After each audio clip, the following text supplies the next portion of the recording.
ರಂಗಭೂಮಿ ಕಿರುತೆರೆ ಆಕಾಶವಾಣಿ ಕಲಾವಿದೆ ಹಾಗೂ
ಆದರದಿಂದ ಸ್ವಾಗತಿಸ್ತಾ ಇದೆ.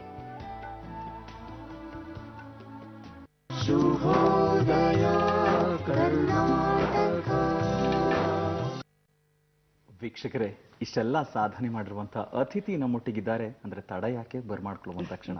ಅಮ್ಮ ನಮಸ್ತೆ, ಕಾರ್ಯಕ್ರಮಕ್ಕೆ ಸ್ವಾಗತ. ನಮಸ್ಕಾರ. ನಿಮ್ಮ ಹೆಸರು ಕೇಳ್ತಾ ಇದ್ರೆ ರೂಪಾ ಅನ್ಸಲ್ವಾ? ಜಯಲಕ್ಷ್ಮಿ ಅಂತ ಹೇಳಿದ್ರೆ ಒಂದ್ ಕಡೆ ಜಯ ಒಂದ್ ಕಡೆ ಲಕ್ಷ್ಮಿ ಎರಡು ಒಟ್ಟಿಗೆ ಸೇರ್ಕೊಂಡಿರುವಂತದ್ದು ಅಂತ ಅಲ್ವಾ? ಅಭಿನಯ ಚತುರೆ, ಸಾವಿರದ ಸರದಾರರು ಇಂದು ನಮ್ಮೊಂದಿಗಿದ್ದಾರೆ. ನಿಮ್ಮ ಸಾವಿರದ ನೆನಪುಗಳನ್ನ ಹೆಕ್ಕಿ ಅದರೊಟ್ಟಿಗೆ ನಾವು ಕೂಡ ಸಾಕಷ್ಟು ವಿಷಯಗಳನ್ನ ತಿಳ್ಕೊಳ್ಳುವಂತಹ ಸಮಯ ಇವತ್ತಿನ ಶುಭೋದಯ ಕರ್ನಾಟಕದಲ್ಲಿ ಆಗ್ಲಿ. ಅಮ್ಮ ಅಂದ್ರೆ ಒಂದು ರಂಗಭೂಮಿ ಅಂದಾಕ್ಷಣನೇ ನಮಗೆ ಯಾವಾಗ್ಲೂ ಮುಖ ತಿರುಗಿಸುವಂಥದ್ದು ಅಂದ್ರೆ ಅದು ಉತ್ತರ ಕರ್ನಾಟಕದ ಭಾಗಕ್ಕೆ. ಖಂಡಿತ. ಯಾಕೆಂದ್ರೆ ಸಾಕಷ್ಟು ರಂಗಭೂಮಿಯ ಅಂದ್ರೆ ಸಂಸ್ಥೆಗಳು ಅಂದ್ರೆ ಅನ್ನದಾತರಾಗಿ ಒಂದು ಹಾದಿಯನ್ನು ನಿರ್ಮಾಣ ಮಾಡಿಕೊಟ್ಟಿದ್ದು ಅನ್ನೋದು ಎಲ್ರಿಗೂ ಕೂಡ ಗೊತ್ತೇ ಇದೆ. ಆದ್ರೆ ಮೊದಲನೇ ಪ್ರಶ್ನೆ ನಾನು ಹೀಗೆ ಕೇಳ್ತೀನಿ ಅಂತ ಏನು ಅನ್ಕೊಳ್ಬೇಡಿ. ಯಾಕಂತ ಹೇಳಿದ್ರೆ ಒಬ್ಬ ಹೆಣ್ಣು ಮಗಳು ರಂಗಭೂಮಿಗೆ ಬರೋದು ಅಂತ ಹೇಳಿದಾಗ ಸಾಕಷ್ಟು ಬೇರೆ ಬೇರೆ ಕೋನಗಳಿದೆ. ಯಾವ ಕಾರಣಕ್ಕೆ ರಂಗಭೂಮಿಗೆ ಪದಾರ್ಪಣೆ ಮಾಡಿದ್ರಿ? ಹೇಳ್ಬೇಕು ಅಂದ್ರೆ ಕಾರಣಕ್ಕೋಸ್ಕರ ಅಲ್ಲ, ತಂದೆ ತಾಯಿ ರಂಗಭೂಮಿ ಕಲಾವಿದ್ರು. ಹೀಗಾಗಿ ನಾನು ತೊಟ್ಲು ಮಗು ಇರ್ಬೇಕಾದ್ರೂ ರಂಗಭೂಮಿಯಲ್ಲೇ ಹುಟ್ಟಿದೀನಿ, ರಂಗಭೂಮಿಯಲ್ಲೇ ಬೆಳೆದಿದ್ದೀನಿ. ಇವತ್ತು ರಂಗಭೂಮಿಯ ಬಣ್ಣ ನಾನು ಬಿಟ್ಟಿಲ್ಲ, ಅದನ್ನ ನಾನು ಬಿಡೋದೂ ಇಲ್ಲ. ಯಾಕೆಂದ್ರೆ ನನ್ನ ರಂಗಭೂಮಿಯ ಪ್ರವೇಶ ಹೇಗಾಯ್ತು ಅಂದ್ರೆ ಅವಾಗೆಲ್ಲ ಪೌರಾಣಿಕ ನಾಟಕ ಆಡ್ತಾ ಇದ್ರು. ಚಿತ್ರಾಂಗದ ನಾಟಕದಲ್ಲಿ ನನ್ನ ತಾಯಿ ಚಿತ್ರಾಂಗದೆ ಪಾತ್ರ ಮಾಡ್ತಾ ಇದ್ರು. ಅವಾಗೆಲ್ಲ ಈಗ ಹೇಳ್ತಾರ 6 ತಿಂಗಳು ಬಾಣಂತಿ ಹಾಗೆ ಹೇಗೆ ಅಂತ. ಹಾಗೇನಿಲ್ಲ, ನಾನು ಕೂಡ ಮಾಡಿದೀನಿ. ನಾನು ಹೆರಿಗೆಯಾಗಿ ಒಂದು 15-20 ದಿವಸಕ್ಕೆ ನಾವು ಪಾತ್ರ ಮಾಡಿದ್ದುಂಟು. ಹಾಗೆ ನಾನು 3 ತಿಂಗಳು ಮಗು ಇದ್ದಾಗ ನಮ್ಮ ತಾಯಿ ಬಾಲಬಬ್ರು ವಾಹನನ ತೊಟ್ಲಲ್ಲಿ ಹಾಕಿ ತೂಗೋ ಒಂದು ಸನ್ನಿವೇಶ ಇದೆ. ಅವತ್ತು ಆ ಗೊಂಬೆಯನ್ನ ಹಾಕ್ತಾರೆ, ಗೊಂಬೆ ಸಿಗ್ಲಿಲ್ಲ, ಸೀನ್ ಬಂದಿದೆ. ನಮ್ಮಮ್ಮನಿಗೆ ಅರ್ಜೆಂಟು, ಏನ್ ಮಾಡ್ಲಿ ಅಂತ ನನಗೆ ಎಚ್ಚರ ಆಗಿತ್ತಂತೆ. ತಕ್ಷಣ ನನ್ನ ತಗೊಂಡು ಹೋಗ್ಬಿಟ್ಟು ಆ ಬಾಲಬಬ್ರು ವಾಹನ ಪಾತ್ರಕ್ಕೆ ತೊಟ್ಲಲ್ಲಿ ಹಾಕ್ಬಿಟ್ರು ರಂಗಭೂಮಿ ಮೇಲೆ. ನನ್ನಮ್ಮ ಯಾವ ಮುಹೂರ್ತದಲ್ಲಿ ಹಾಕಿದ್ರೋ ಏನೋ, ಇವತ್ತಿನವರೆಗೂ ರಂಗಭೂಮಿ ಅನ್ನೋ ತೊಟ್ಲು ನನ್ನನ್ನು ತುಕ್ತಾನೇ ಇದೆ, ಆ ಕಡೆಯಿಂದ ಈ ಕಡೆ, ಈ ಕಡೆಯಿಂದ ಆ ಕಡೆ ಅಂತ. ನಿಜ ಗ್ರೇಟ್. ಅಂದ್ರೆ ಅಪ್ಪ ಅಮ್ಮ ಅಂದ್ರೆ ಇಂಥ ಒಂದು ಕೊಡುಗೆ ನಮಗೆ ಕೊಟ್ರಲ್ಲ, ನಿಮ್ಮ ಅಪ್ಪ ಅಮ್ಮನಿಗೆ ಒಂದು ನಮಸ್ಕಾರ. ಅಮ್ಮ ಅಂತೂ ತೊಟ್ಲಿಗೆ ಹಾಕಿದ್ರು, ಅಲ್ಲಿಂದ ಭೂಮಿಯ ಒಂದು ಪಯಣ ಪ್ರಾರಂಭ ಆಯ್ತು. ಬಾಲ್ಯ ಹೇಗಿತ್ತು ಅಂದ್ರೆ ಇದೆಲ್ಲ ಈ ನಾಟಕ ಕಂಪನಿಯ ಬ್ಯಾಕ್ ಸ್ಟೇಜ್ಗಳಲ್ಲೇ ಕಳೀತಾ, ಅಥವಾ ಈ ನಮಗೆ ಸಿಗುವ ರೀತಿ ಒಂದು ನಾರ್ಮಲ್ ಆದಂತಹ ಒಂದು ಬಾಲ್ಯ ನಿಮಗೆ ಸಿಕ್ತಾ? ಇಲ್ಲ, ಖಂಡಿತ ಸಿಕ್ಕಿಲ್ಲ. ಈಗ ನೆನೆಸ್ಕೊಂಡ್ರೆ ಒಂದೊಂದ್ಸರಿ ನನಗೆ ತುಂಬಾ ದುಃಖ ಆಗತ್ತೆ. ಈ ತರ ನಾನು ಬಾಲ್ಯ ಕಳೆದೆ. ನಾನು ಹಾಗಲ್ಲ, ನನ್ನ ಹಾಗೆ ಎಷ್ಟೋ ಜನ ಕಲಾವಿದರು ಕಳೆದಿದ್ದಾರೆ ಆ ಟೈಮಲ್ಲಿ. ನಂಗೆ ನಿಜವಾಗ್ಲೂ ಶಾಲೆಗೆ ಹೋಗ್ಬೇಕು, ನಾನು ಕಲ್ತು ಒಂದು ಟೀಚರ್ ಆಗ್ಬೇಕು ಅಂತ ತುಂಬಾ ಕನಸುಗಳನ್ನ ನನ್ನ ತಾಯಿ ಕಟ್ಕೊಂಡಿದ್ರು ನನ್ಗಿಂತನೂ. ಸ್ಕೂಲಲ್ಲೂ ನಾನು ಅಷ್ಟೇ ಹುಷಾರಾಗೂ ಇದ್ದೆ. ಆದ್ರೆ ನಮ್ಗೆ ಎಲ್ಲೂ ನನಗೆ TCನೇ ಇರ್ಲಾ ಇಲ್ಲ. ದಿನ ರಾತ್ರಿ ನಾಟಕದಲ್ಲಿ. ಅವಾಗೆಲ್ಲ ನಾಟಕ ಅಂದ್ರೆ ಈಗ ನಿಮ್ಗೆಲ್ಲ 6 ಗಂಟೆ 3 ಗಂಟೆಗೆ ಬಿಟ್ಬಿಡ್ತಾರೆ. ಅವಾಗ ಹಾಗಲ್ಲ, 10:30ಗೆ ನಾಟಕ ಶುರುವಾದ್ರೆ ರಾತ್ರಿ ಬಿಡೋದು 2 ಗಂಟೆಗೆ ನಾಟಕ ಬಿಡ್ತಾ ಇತ್ತು. ಪ್ರತಿ ಒಂದು ನಾಟಕ ಕಂಪ್ನಿಲು, ಗುಬ್ಬಿ ವೀರಣ್ಣವ್ರ ಕಂಪ್ನಿ ಇರ್ಬೋದು, ಇನ್ನು ಯಾವ ಕಂಪ್ನಿಗಳಲ್ಲೂ ಅವಾಗಿನ ಪದ್ಧತಿನೇ ಆ ತರ ಇತ್ತು. 10:30ಗೆನೆ ನಾಟಕ ಶುರು, 2 ಗಂಟೆಗೆ ನಾಟಕ ಬಿಡೋದು. ಪ್ರತಿ ಒಂದು 3 ತಿಂಗಳಿಗೊಂದು ಕ್ಯಾಂಪ್ ಕ್ಲೋಸ್, ಆಮೇಲೆ ಮತ್ತೆ ಇನ್ನೊಂದು ಊರಿಗೆ ಹೋಗೋದು, ಅಲ್ಲಿ 3 ತಿಂಗಳಿರೋದು. ಈ ತರ ತಿರುಗಾಟದಲ್ಲಿ ನನ್ನ ಶಾಲೆಗೆ ಹಾಕ್ಬೇಕು ಅಂತ ನಮ್ಮ ಅಮ್ಮನ ಕನಸಾಗೇ ಉಳಿತು. ಆದ್ರೆ ನಾನ್ ಮಾತ್ರ ಹಾಗೆ ಮಾಡ್ತಾ ಇರ್ಲಿಲ್ಲ. ಪ್ರತಿ ಊರಿಗೂ ಹೋಗ್ತಿದ್ದೆ. ಅಲ್ಲಿ ಹೋಗ್ಬಿಟ್ಟು ಶಾಲೆಗೆ ಹೋಗಿ ಹೆಡ್ ಮಾಸ್ಟರ್ನ ಭೇಟಿ ಆಗ್ಬಿಟ್ಟು, ನಾವ್ ಹೀಗೆ ಕಲಾವಿದ್ರ ಮಕ್ಕಳು, ನನಗೆ ಓದ್ಬೇಕು ಅಂತ ತುಂಬಾ ಇಷ್ಟ, ನಾ ದಿನ ಶಾಲೆಗೆ ಬರಬಹುದಾ ಅಂತ. ಪಾಪ ಅವರು ಬೇಜಾರು ಅನ್ನಿಸ್ತಾ ಇತ್ತು. ಬನ್ನೇನು ಅಲ್ಲಿ ಹೋಗಿ ಒಂದೇ ವಾರದಲ್ಲಿ ಹಾಡು, ಡ್ಯಾನ್ಸು, ಕತೆ, ಅದು ಇದು ಹೇಳ್ಬಿಟ್ಟು ನಾನೇ ಮಾನಿಟರ್ ಆಗ್ಬಿಡ್ತಾ ಇತ್ತು. ಆಮೇಲೆ ನನಗೆ ಒಂದು ಆಸೆ ಆ ವಯಸ್ಸಿನಲ್ಲಿ, ಪ್ರೆಸೆಂಟ್ ಮೇಡಮ್ ಹೋಗ್ಬೇಕು ಅಂತ. TCನೇ ಇರ್ಲಿಲ್ಲ ನನಗೆ. ಅವಾಗ ಒಂದು ವಾರ ಆದ್ಮೇಲೆ ಟೀಚರ್ ಎಲ್ಲ ಪರಿಚಯ ಆಗ್ತಾರಲ್ಲ, ಅವ್ರ ಹತ್ರ ಹೋಗಿ, ಮೇಡಮ್ ನನಗೊಂದು ಆಸೆ. ಏನಮ್ಮ? ನಾವು ಎಲ್ಲ ಮಕ್ಕಳ ಹಾಗೆ ಪ್ರೆಸೆಂಟ್ ಮೇಡಮ್ ಅಂತ ಕೂಗ್ಬೇಕು ಅಂತ ಇಷ್ಟ, ಆದ್ರೆ TC ಇಲ್ಲ, ನೀವು ನಮ್ಮ ಹೆಸರು ಕೂಗಲ್ಲ, ಅದಕ್ಕೆ ಒಂದ್ಸರ್ತಿ ನಮ್ಮ ಹೆಸರು ಕೂಗ್ಬಿಡಿ. ಅವ್ರಿಗೆ ಬೇಜಾರು ಅನ್ಸೋದು. ಆದ್ರೂ ಆಯ್ತು, ಮಹಾರಾಜ್ ಎಲ್ರಿಗೂ ಹೇಳ್ಬಿಡ್ತಾ ಇದ್ದೆ, ನನ್ TC ಬಂದಿದೆ ಕಣೆ, ಇವತ್ತು ನನ್ನ ಹೆಸರು ಕೂಗ್ತಾರೆ, ನನ್ನ ಹೆಸರು ಕೂಗ್ತಾರೆ. ಅದೊಂದೇ ಆಸೆ ಆ ಟೈಮಲ್ಲಿ. ಆಮೇಲೆ ಅವ್ರು ಕೂಗ್ಲಿಲ್ಲ ಅಂದ್ರೆ ಸ್ವಲ್ಪ ಕೆಮ್ಮು ಅಂದಂದ್ರೆ ನನ್ನ ಗಮನ ಹರಿಸಿ, ಆಮೇಲೆ ಲಾಸ್ಟಿಗೆ ಅವ್ರು ಅಯ್ಯೋ ಪಾಪ ಅನ್ನೋರು ದೃಷ್ಟಿಯಿಂದ ಜಯಲಕ್ಷ್ಮಿ ಅಂತ ಕೂಗಿದ ತಕ್ಷಣ ಎದ್ದು ನಿಂತ ಆಚೆ ರೂಮಿಗೆ ಕೇಳಿರ್ಬೇಕು, ಪ್ರೆಸೆಂಟ್ ಟೀಚರ್ ಅಂತ ಹೇಳ್ಬಿಟ್ಟು. ಈಗ್ಲೂ ಕೂಡ ಯಾವುದೇ ಶಾಲೆ ಮುಂದೆ ಹೋದ್ರೆ ಪ್ರೆಸೆಂಟ್ ಮೇಡಮ್ ಅಂತ ಮಕ್ಕಳು ಅಂತಾರಲ್ಲ, ಈಗಲೂ ನನ್ನ ಕಣ್ಣಲ್ಲಿ ಚೆಲ್ಲಿ ನೀರ್ ಬರುತ್ತೆ. ಅದು ಸಂತೋಷದ ನೀರ, ದುಃಖದ ನೀರ, ಇವತ್ತು ನನಗೆ ಅರ್ಥ ಆಗ್ತಾ ಇಲ್ಲ. ಆದ್ರೆ ನನಗೆ ಈ ತರ ಹೋಗ್ಬಿಟ್ಟು ಪ್ರತಿ ಊರಿಗೂ ನಾನು ಶಾಲೆಗೆ ಹೋಗ್ತಾ ಇದ್ದೆ 3 ತಿಂಗಳಿಗೆ. ತರೀಕೆರೆ, ಕುಣಿಗಲ್ಲು, ಹಿರಿಯೂರು, ಇಂಥ ಎಲ್ಲ ಊರುಗಳಲ್ಲೂ ಹೋಗ್ಬಿಟ್ಟು ನನ್ನ ಗೆಳತಿ ಒಬ್ಳು ಶೋಭಾ ಅಂತ ಇದ್ಲು. ಅವಳಿಗೆ ಹೇಳ್ತಾ ಇದ್ದೆ, ಏನೇ ನಮ್ಗೆ 3ನೇ ಕ್ಲಾಸಿನ ಪಾಠ ಎಲ್ಲ ಬಂತ ನಿನಗೆ? ಬಂತಲ್ಲ, ಹಾಗಾದ್ರೆ ನನಗೆ ಒಪ್ಸು ಅಂತ ನಾನು ಅವಳಿಗೆ ಒಪ್ಪಿಸ್ತಾ ಇದ್ದೆ, ಅವಳು ನನಗೆ ಒಪ್ಪಿಸ್ತಾ ಇದ್ಲು. ಹಾಗಾದ್ರೆ ನಾವು 3ನೇ ಕ್ಲಾಸ್ ಪಾಸು, ಮುಂದಿನ ಊರಿಗೆ ಹೋದ್ಮೇಲೆ ನಾವು 3ನೇ ಕ್ಲಾಸ್ ಅಂತ ಹೇಳ್ಬೇಕು, 4ನೇ ಕ್ಲಾಸ್ ಹೇಳೋಣ, ನಮಗ್ ನಾವೇ ಪಾಸು, ಹೋಗ್ಬಿಟ್ಟು ಅಲ್ಲಿ 4ನೇ ಕ್ಲಾಸು ಅಂತಿದ್ವಿ. ಅವ್ರು ನಂಬ್ತಾ ಇದ್ರು, ಯಾಕಂದ್ರೆ 3ನೇ ಕ್ಲಾಸಿನ ಪಾಠ ಎಲ್ಲ ಬರ್ತಿತ್ತಲ್ಲ. ಹಾಗೆ ಮತ್ತೆ ಇನ್ನೊಂದು ವರ್ಷಕ್ಕೆ, 1 ವರ್ಷ ಅಲ್ಲ 6 ತಿಂಗಳಿಗೆ ಮತ್ತೆ ಇದೆಲ್ಲ ಪಾಠ ಬಂದ ತಕ್ಷಣ ಮುಂದಿನವ್ರಿಗೆ ಬಿಟ್ಟು ನಾನು 5ನೇ ಕ್ಲಾಸು ಅಂತ ಹೇಳೋದು. ಈ ತರ ನಾನು TC ಇಲ್ಲದೆ ನಾನು 5ನೇ ಕ್ಲಾಸ್ ವರೆಗೂ ಈ ತರ ಕಲ್ತವಳು. ಊರಿಂದ ಊರಿಗೆ ಹೋಗಿ. ಇಷ್ಟೇ ನನ್ನ ವಿದ್ಯಾಭ್ಯಾಸ ವಿನಃ ಇವತ್ತು ನೀವು ಸರ್ಟಿಫಿಕೇಟ್ ಕೇಳಿದ್ರೆ ನನಗೆ 1ನೇ ಕ್ಲಾಸ್ ಪಾಸ್ ಆದ ಸರ್ಟಿಫಿಕೇಟ್ ಕೂಡ ನನ್ನ ಹತ್ರ ಇಲ್ಲ. ಇದು ನನ್ನ ಬಾಲ್ಯದ ವಿದ್ಯಾಭ್ಯಾಸದ ಜೀವನ. ಇಲ್ಲ ಅಮ್ಮ, ಅಂದ್ರೆ ಈಗ ಈ ತರ ಅಂದ್ರೆ ನಿಜವಾದ ಹೃದಯವಂತಿಕೆ, ಕಲಾವಂತಿಕೆ ಇರುವಂತವರಿಗೆ ಯಾವ ಸರ್ಟಿಫಿಕೇಟ್ ಬೇಡ ಅಲ್ವಾ? ಯಾಕಂತ ಹೇಳಿದ್ರೆ ನೀವು ಎದುರು ನಿಂತಾಗ, ಅಭಿನಯಿಸೋದಕ್ಕೆ ನಿಂತಾಗ, ಅಥವಾ ನಿಮ್ಮ ವಾಕ್ಚಾತುರ್ಯ ನೋಡಿದಾಗ ಖಂಡಿತ ಯಾರು ಅದನ್ನ ಹೇಳಕ್ ಸಾಧ್ಯನೇ ಇಲ್ಲ. ಎಲ್ಲದಕ್ಕಿಂತ ಹೆಚ್ಚಾಗಿ ನನಗೆ ಖುಷಿಯಾಗಿದ್ದು ಅಂದ್ರೆ ಪ್ರೆಸೆಂಟ್ ಮೇಡಮ್ ಹೇಳೋದು ಒಂದು ವಿಷಯ, ಇನ್ನೊಂದು ಮತ್ತೆ ಹಾಡು, ಡ್ಯಾನ್ಸ್ ಎಲ್ಲ ಅಂತ. ಹಾಡ್ತಿದ್ದಿದ್ ನೆನಪಿದ್ಯಾ? ಹಾಡ್ತಾ ಇದ್ದೆ, ಆದ್ರೆ ರಂಗಭೂಮಿ ಕಲಾವಿದರಿಗೊಂದು ಅಭ್ಯಾಸ, ಹಾರ್ಮೋನಿಯಂ, ತಬಲಾ ಎಲ್ಲ ಪಕ್ಕಕ್ಕಿದ್ರೇನೆ ಹಾಡುಗಾರಿಕೆ. ಆದ್ರೆ ಇವಾಗ ನಾವೇ ಅದು ಅಂತ ಅನ್ಕೊಂಡು ತುಣುಕು ಏನಾದ್ರು ಗುಂಗಿಸ್ಬೋದಾ? ರಂಗಗೀತೆ ಯಾವ್ದಾದ್ರು ಒಂದು ಝಲಕ್ ನಮಗೆ ಸಿಗ್ಬೋದಾ? ಅದ್ರಿಗೆ ನಾನು ಡೈಲಾಗ್ ಹೇಳ್ಬೋದಾ? ಅಲ್ಲ, ಅದು ಮಾಡಿಸ್ತೀವಿ ನಾವು. ಅಂದ್ರೆ ಶುರುನಲ್ಲಿ 2 ಲೈನ್ ಯಾವ್ದಾದ್ರು ಆರಂಭಕ್ಕೆ ಹಾಡ್ತಿರಲ್ಲ, ಆ ಥರದ್ದು ಏನಾದ್ರು ಒಂದು ಹೇಳ್ತೀನಿ. ಇದು ಒಂದು ಉತ್ತರ ಕರ್ನಾಟಕದ ಹೊರನೋಡಿ ಹೆಣ್ಣು ಕೊಡು ನಾಟಕದ ಒಂದು ಜನಪದ ಹಾಡು. ಹಾಡುಗಾರಿಕೆ ನನಗಷ್ಟಿಲ್ಲ, ಇರ್ಲಿ, ಸುಮ್ಮನೆ ಹೇಳ್ತೀನಿ ಅಷ್ಟೇ. ಮುಗಿಲ ಮ್ಯಾಲ ಸಾವಿರಾರು ಹರಡಿದಂಗ ಕನ್ನಡಿ ಚೂರು, ನೋಡಿದಾಗ ಕಣ್ಣ ಕುಕ್ಕಿ ನಗತಾವ ಬೆಳ್ಳಿ ಚುಕ್ಕಿ, ಮುಗಿಲ ಮ್ಯಾಲ ಸಾವಿರಾರು ಹರಡಿದಂಗ ಕನ್ನಡಿ ಚೂರು. ಸಾಕಪ್ಪ, ನನಗೆ ಡೈಲಾಗ್ ಹೇಳಿ. ಇವಾಗ ನಾವು ಡೈಲಾಗ್ ಸ್ವಲ್ಪ ಟೈಮ್ ತಗೊಂಡು ಡೈಲಾಗ್ ಹೇಳಿ ಆಗ್ಬೋದಾ? ಆಮೇಲೆ ನಮ್ಮ ರಂಗಭೂಮಿಯ ಬಡತನ ಹೇಗಿತ್ತು, ಅದು ನನ್ನ ಬಾಲ್ಯದ ಒಂದು ನೋವನ್ನ ಕೆಲವೊಂದೆಲ್ಲ ನಿಮ್ಮ ಹತ್ರ ನಾನು ಹಂಚ್ಕೊಳ್ಬೇಕು ಅಂತ ಇಷ್ಟಪಡ್ತಾ ಇದ್ದೀನಿ. ಬಹುಶಃ ಇದು 67 ಮುಂಚೆ ಇರ್ಬೋದು.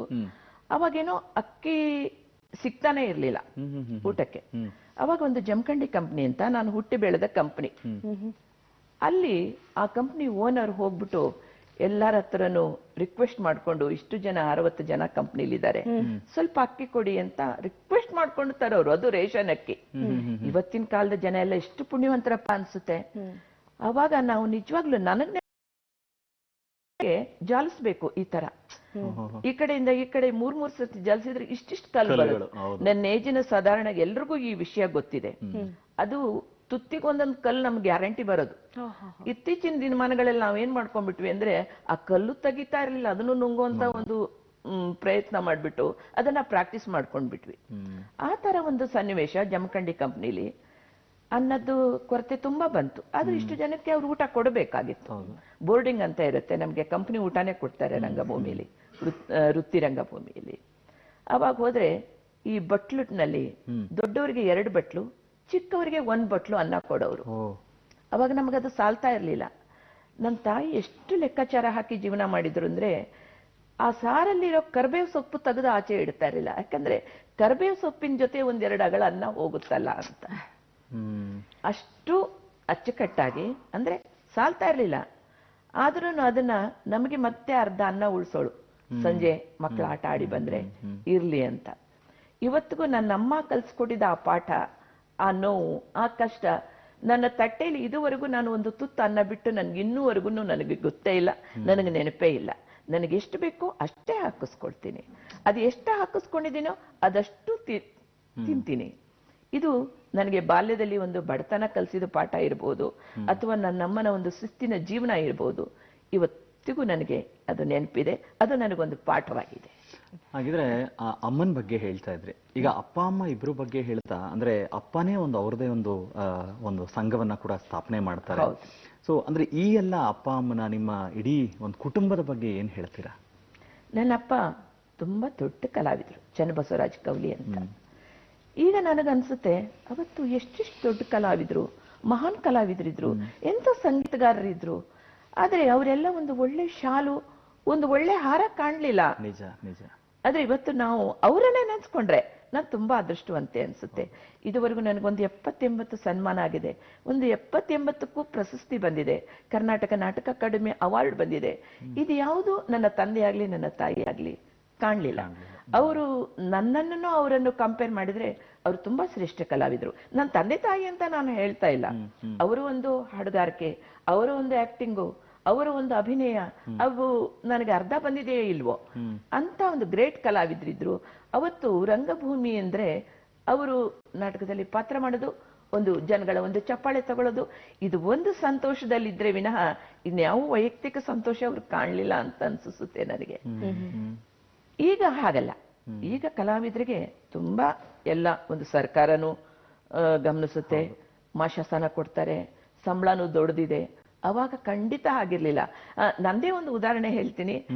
ಇದು ಹೇಳಿದ್ರೆ ಯಾರು ನಂಬಲ್ಲ, ಈಗ ನಂಬಲ್ಲ, ಆದ್ರೆ ಅವಾಗ ನಾನು ಅನುಭವಿಸಿದ ಸತ್ಯ. ನನ್ ಮಗ ಒಂದು 3 ತಿಂಗಳು ಮಗು, ಅಮೂಲ್ ಹಾಕು ಮಗು ಚೆನ್ನಾಗಿ ಬೆಳೆಯುತ್ತೆ ಅಂದ್ರು. ಅವಾಗ ಒಂದು ಡಬ್ಬ 7 ರೂಪಾಯಿಗೆ ಒಂದು ಬಾಕ್ಸ್ ಕೊಡ್ತಾ ಇದ್ರು. ನಮ್ಗೆ ಸಂಬಳ ಇರೋದು ತಿಂಗಳಿಗೆ 250 ರೂಪಾಯಿ ಇತ್ತು. ಮಗು 3 ತಿಂಗಳದ್ದು 6 ತಿಂಗಳದ್ದು ಆದ ತಕ್ಷಣ ಆ ಅಮೂಲ್ ಡಬ್ಬ ಸಾಕಾಗ್ತಾ ಇರ್ಲಿಲ್ಲ, 10 ರೂಪಾಯಿ ಆಗ್ಬಿಡ್ತು ಡಬ್ಬ. ತಿಂಗಳಿಗೆ 4-5 ಡಬ್ಬ ಅವನಿಗೆ ಹಾಕ್ಬಿಟ್ರೆ ನಮ್ಗೆ ಮನೆ ಬಾಡಿಗೆ ಕಟ್ಕೋಬೇಕು, ಊಟ ಬಟ್ಟೆ ಇದೆಲ್ಲ ಆಗ್ಬೇಕು. ಏನ್ ಮಾಡ್ಲಿ ಅಂತ ಯೋಚನೆ ಮಾಡ್ಬಿಟ್ಟು ಅವಾಗ ಒಂದು ಪ್ಲಾನ್ ಬಂತು.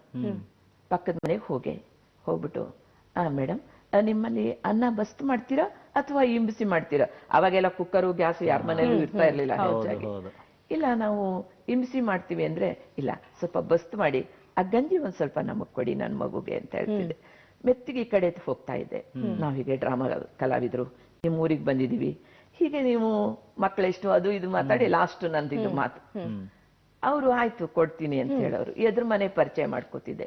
ಹೀಗೆ 4 ಜನರ ಮನೆ ಪರಿಚಯ ಮಾಡ್ಕೊಂಡು ಆ 4 ಮನೆ ಗಂಜಿನೂ ನನಗೆ ಕೊಡ್ತಾ ಇದ್ರು. 12 ಗಂಟೆ ಅಷ್ಟೊತ್ತಿಗೆ ಒಂದು ಪ್ಲಾಸ್ಟಿಕ್ ಬಕೆಟ್ ನಲ್ಲಿ ಒಂದು ಅರ್ಧ ಲೀಟರ್ ಹಾಲು ತಗೊಂಡು ಅದಕ್ಕೆ ಸಕ್ಕರೆ ಹಾಕಿ ಅದನ್ನೇ ನನ್ನ ಮಗನಿಗೆ ನಾನು ಫೀಡ್ ಮಾಡ್ತಾ ಇದ್ದೆ. ಕಂಡವ್ರ ಮನೆ ಗಂಜಿ ಕುಡಿದ್ರು ಇವತ್ತು ನನ್ನ ಮಗ ಇಷ್ಟು ಸಾಲಿಡ್ ಆಗಿದ್ದಾನೆ, ತುಂಬಾ ಚೆನ್ನಾಗಿದ್ದಾನೆ. ಅವಾಗ ಆ ತರದ ಕಷ್ಟ, ಅವಾಗ ಕಷ್ಟ ಅನಿಸ್ತಾ ಇರ್ಲಿಲ್ಲ ನಮಗದು. ಯಾಕಂದ್ರೆ ದುಡಿಬೇಕು, ಸಂಬಳ ಬರುತ್ತೆ, ಹೊಟ್ಟೆಪಾಡು, ಇಷ್ಟೇ ವಿನಃ ನಾನೊಂದು ಪ್ರಶಸ್ತಿ, ನಾನೊಂದು ಸಾಧನೆ ಮಾಡ್ತೀನಿ, ನನಗೆ ಅವಾರ್ಡ್ ಬರುತ್ತೆ, ಇವ್ ಯಾವ ಒಂದು ಕಲ್ಪನೆ ಕನಸು ಮನಸ್ಸು ನಮಗಿರ್ಲಿಲ್ಲ. ನಮ್ಮ ಬದುಕು ಪಾಠ ಮಾಡಿದ್ರೆ ಸಂಬಳ ಕೊಡ್ತಾರೆ, ಸಂಬಳ ಬಂದ್ರೆ ಉಪಜೀವನ ನಡೆಯುತ್ತೆ, ಇಷ್ಟೇ ಇತ್ತು. ಅಷ್ಟೇ ಮಾಡ್ಕೊಂಡು ಬಂದ್ವಿ. ಇದರ ಆಚೆ ನಾವು ಯೋಚನೆನೇ ಮಾಡ್ಲಿಲ್ಲ. ನಾ ಸೆಟ್ ತಗೋಬೇಕು, ಮನೆ ಕಟ್ಬೇಕು, ಮುಂದೆ ಹಣ ಮಾಡ್ಕೋಬೇಕು, ಇದಿಡ್ಬೇಕು. ನನಗಲ್ಲ, ಆವಾಗಿನ ಯಾವ ಕಲಾವಿದರಿಗೂ ಇರಲಿಲ್ಲ. ನಾಟಕ ಚೆನ್ನಾಗಾಗ್ಬೇಕು, ಕಲೆಕ್ಷನ್ ಚೆನ್ನಾಗಾಗ್ಬೇಕು ಅಂದ್ರೆ ನಮ್ಗೆ ಸಂಬಳ ಬರುತ್ತೆ. ಇದು ಒಂದೇ ನಮ್ಮ ತಲೆಯಲ್ಲಿ, ನಮ್ಮ ಮನಸ್ಸಿನಲ್ಲಿ. ಕಲೆಯನ್ನ ಆರಾಧಿಸ್ತಾ ಬದುಕು ನಡೆಸೋದೇ ಒಂದು ಸಾಧನೆ ಆಗಿತ್ತು ಅವತ್ತಿನ ಖಂಡಿತ, ಮಟ್ಟಿಗೆ, ಖಂಡಿತ. ಅಲ್ವಾ? ಹೌದು. ಇದೆಲ್ಲದರೊಟ್ಟಿಗೆ ನೀವು ಆಕಾಶವಾಣಿಯಲ್ಲೂ ಕೂಡ ನಿಮ್ಮ ಒಂದು ಪ್ರತಿಭೆಯನ್ನ ತೋರಿಸೋದಕ್ಕೊಂದು ಅವಕಾಶ ಸಿಗತ್ತೆ ನಿಮ್ಗೆ. ಸುಮಾರು 60-70 ನಾಟಕಗಳು ನೀವು ಆಕಾಶವಾಣಿಯಲ್ಲಿ ಮಾಡಿದ್ದೀರಿ. ಈ ಅನುಭವದ ಬಗ್ಗೆ ಹೇಳಿ ನಮ್ಗೆ. ನಾನು ಧಾರವಾಡ ಕ್ಯಾಂಪ್ನಲ್ಲಿ ಸುಳ್ಳು ದೇಸಾರ್ ಕಂಪ್ನಿಲಿದ್ದೆ. ಅವಾಗ ನಮ್ಮನ್ನ ಒಂದು ಸಿಂಧೂರು ಲಕ್ಷ್ಮಣ ನಾಟಕಕ್ಕೆ ಅಂತ ಆಕಾಶವಾಣಿ ಕರ್ಕೊಂಡೋದ್ರು. ನಮ್ಗದೆಲ್ಲ ಹೊಸ್ತು. ಹೌದು, ಈ ನಾಟಕ ಕಂಪ್ನಿ ನಾಟಕ ಇದು ಬಿಟ್ರೆ ನಮ್ಗೆ ಹೊರಗಿನ ಪ್ರಪಂಚ, ಹೊರಗಿನ ಒಂದು ಏನೂ ಗೊತ್ತೇ ಇಲ್ಲ. ಎಷ್ಟು ನಮಗೆ ಅದು ಖುಷಿ ಆಯ್ತು. ಅಯ್ಯೋ, ಹೀಗಿರುತ್ತಾ ಹಾಗಿರುತ್ತಾ ಅನ್ಕೊಂಡು. ಅವಾಗ ನನ್ನ ವಾಯ್ಸ್ ನೋಡ್ಬಿಟ್ಟು ನಮ್ಮ ಯಮುನಾ ಮೂರ್ತಿಯವರು, ಅವರು ನನ್ನ ಗುರುಗಳು, ನನಗೆ ಹೇಗೆ ಮಾತಾಡ್ಬೇಕು, ಮೈಕ್ ಮುಂದೆ ಹೇಗೆ ಮಾತಾಡ್ಬೇಕು ಇದನ್ನೆಲ್ಲ ಕಲಿಸ್ಕೊಟ್ಟ ಮಹಾನ್ ವ್ಯಕ್ತಿ ಅವರು. ಅವರು ಇಲ್ಲ, ನೀನು ಆಡಿಷನ್ ಅಲ್ಲಿ ಕುತ್ಕೋ ಅಂದ್ರು. ಕುತ್ಕೊಂಡೆ, ಪಾಸ್ ಮಾಡಿದೆ. ನೀವು ನಂಬ್ತೀರಾ, ಇವಾಗ ಒಂದು ಡ್ರಾಮಾಗೆ 20 ರೂಪಾಯಿ ಕೊಡೋರು. ಆ 20 ರೂಪಾಯಿನೂ ಕೂಡ ನಾವು ಕಣ್ಣಿಗೆ ಒತ್ಕೊಂಡು ತಗೊಳ್ತಾ ಇದ್ದೆ. ಅದು ಒಂಥರ ಮೇಲಾದಾಯ ಆಗಿತ್ತು. 20 ರೂಪಾಯಿ ಅದು ಒಂದೇ ದಿವಸಕ್ಕೆ. ಖುಷಿಯೋ ಖುಷಿಯೋ ಖುಷಿ. ಆಮೇಲೆ ಈ ನ್ಯಾಷನಲ್ ಪ್ಲೇ ಅಂತ ಅನ್ನೋದಕ್ಕೆ ಒಂದು 60 ರೂಪಾಯಿ ಕೊಡೋರು. ಅದು ಇನ್ನೂ ಖುಷಿ. 60 ರೂಪಾಯಿ ನಮಗೆ ಸಂಬಳ ಸಿಕ್ಬಿಡ್ತಲ್ಲ ಒಂದು ದಿವಸಕ್ಕೆ. ಆಮೇಲೆ ಆಕಾಶವಾಣಿ ಕಲಾವಿದೆ ಅನ್ನುವಂತ ಒಂದು ಹುಮ್ಮಸ್ಸು.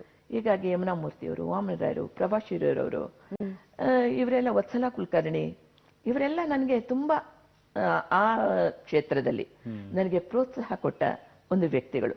ಹೀಗಾಗಿ ಸುಮಾರು ಒಂದು 60-70 ನಾಟಕಗಳನ್ನ ನಾನು ಆಕಾಶವಾಣಿ ಧಾರವಾಡ ವಿಭಾಗದಲ್ಲಿ ನಾನು ಮಾಡಿದ್ದೀನಿ. ಹಾಗಿದ್ರೆ ಅಮ್ಮ, ಈಗ ವೃತ್ತಿ ರಂಗಭೂಮಿ ಅಂತ ಹೇಳಿದಾಗ ನೀವೇ ಹೇಳ್ದಂಗೆ ಪ್ರತಿನಿತ್ಯದ ಬದುಕೇ ರಂಗಭೂಮಿ ಆಗೋಗಿತ್ತು ನೀವೊಬ್ಬ ನಟಿಯಾಗಿ. ಆದ್ರೆ ಆ ವೃತ್ತಿ ರಂಗಭೂಮಿ ಅಂತ ಸಂಪೂರ್ಣವಾಗಿ ನೀವು ನಿಮ್ಮ ಬದುಕನ್ನು ತೊಡಗಿಸ್ಕೊಂಡಾಗ ಅಲ್ಲಿನ ಅಂದ್ರೆ ಆರಂಭ, ಈಗ ಒಂದು ಹೊಸ ನಾಟಕ ತಗೊಳ್ತಾರೆ ಅಂತ ಹೇಳಿದ್ರೆ ಅಂದ್ರೆ ಹೇಗ್ ನಡೀತಾ ಇತ್ತು ಆ ತಾಲೀಮು? ಹೊಸ ನಾಟಕ ಅಂದ್ರೆ ಒಬ್ಬ ಕವಿಗಳು ಒಂದು ನಾಟಕವನ್ನು ಬರೀತಾರೆ. ನಿಮ್ಗೆ ಉದಾಹರಣೆ ಹೇಳ್ಬೇಕು ಅಂದ್ರೆ ವಿಷ್ಣುವರ್ಧನ್, ಕನ್ನಡ ಚಿತ್ರರಂಗದ ವಿಷ್ಣುವರ್ಧನ್, ಯಾರಿಗೂ ಗೊತ್ತಿಲ್ಲ. ಅವ್ರ ತಂದೆಯವರು ಕೂಡ ನಾಟಕದ ಕಲಾವಿದ್ರು. ಅಂದ್ರೆ ಅವ್ರಿಗೆ ಪ್ರೈವೇಟ್ ಆಗಿ ಸುಧಾ ಪತ್ರಿಕೆಯಲ್ಲಿ ಅವ್ರು ಕೆಲಸ ಮಾಡ್ತಾ ಇದ್ರು. ಆದ್ರೂ ಅವರು ಕವಿಗಳು, ತುಂಬಾ ಒಳ್ಳೆ ಸಾಹಿತಿಗಳು ಅವರು. ಅವರು ಆಗಿನ ಕಾಲದಲ್ಲಿ ಒಂದು ಕಾಂಪಿಟೇಷನ್ ಇತ್ತು, ಪೌರಾಣಿಕ ನಾಟಕಗಳ ಒಂದು ಕಾಂಪಿಟೇಷನ್. ನಾನಿದ್ದು ಜಮಖಂಡಿ ಕಂಪ್ನಿಲಿ ಪೌರಾಣಿಕ ಆಡ್ತಾ ಇದ್ರು. ನಾವೇನಾದ್ರೂ ವಿನೂತನವಾಗಿ ಹೊಸ ನಾಟಕಗಳನ್ನ ಆಡ್ಬೇಕು ಅಂತ ಅವರ ಒಂದು ಮನೋಭಿಲಾಷೆ.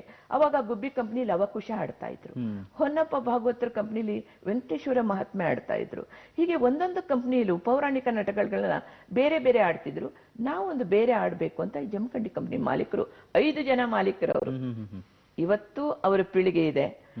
ಆ 5 ಜನ ಮಾಲೀಕರು ಇದ್ ಮಾಡಿ, ಯಾರು ಆಡಲಾರದಂತ ನಾಟಕ ನಾವು ಆಡ್ಬೇಕು, ಯಾವ್ದು ಆಡೋಣ? ಹಾಗಾದ್ರೆ ಜಾತೀಯತೆ ಇಲ್ಲದೆ ಪೂಜೆ ಮಾಡೋದು ಯಾವುದು ಅಂದ್ರೆ ಒಂದು ಸತ್ಯನಾರಾಯಣದ ಪೂಜೆ. ಅದಕ್ಕೆ ಎಲ್ಲ ಜನಾಂಗದವರು ಮಾಡ್ತಾರೆ. ಆ 5 ಅಧ್ಯಾಯಗಳನ್ನ ನಾವು ಕಥೆಯಾಗಿ ನಾಟಕವಾಗಿ ಮಾಡೋಣ ಅಂತ ವಿಷ್ಣುವರ್ಧನ್ ತಂದೆಯವರು, ನಾರಾಯಣ ರಾಯರು ಅಂತ ಅವ್ರಿಗೆ ಹೇಳಿದ್ರು. ಆ 5 ಅಧ್ಯಾಯದ ಕಥೆಯನ್ನು ಸೇರಿಸಿ ಅವರೊಂದು ನಾಟಕ ಮಾಡಿಕೊಂಡು, ಕುಣಗಲ್ ಕ್ಯಾಂಪ್ ಇತ್ತು ಜಮಖಂಡಿ ಕಂಪ್ನಿ, ಬಂದ್ರು. ಅದರಲ್ಲಿ ಈ ನೀವು ಯಾವತ್ತೇ ಕಥೆ ಓದಿದ್ರು ನೆನ್ಪು ಮಾಡ್ಕೊಳ್ಳಿ, ಅದರಲ್ಲಿ ಒಂದು ಬಡ ಬ್ರಾಹ್ಮಣನ ಮಗನ ಪಾತ್ರ ಇದೆ. ಆ ಪಾತ್ರವನ್ನು ನನಗೆ ಕೊಟ್ರು. ನಾನು ಸುಮಾರು ಒಂದು 5 ವರ್ಷ ಇರಬಹುದಷ್ಟೇ.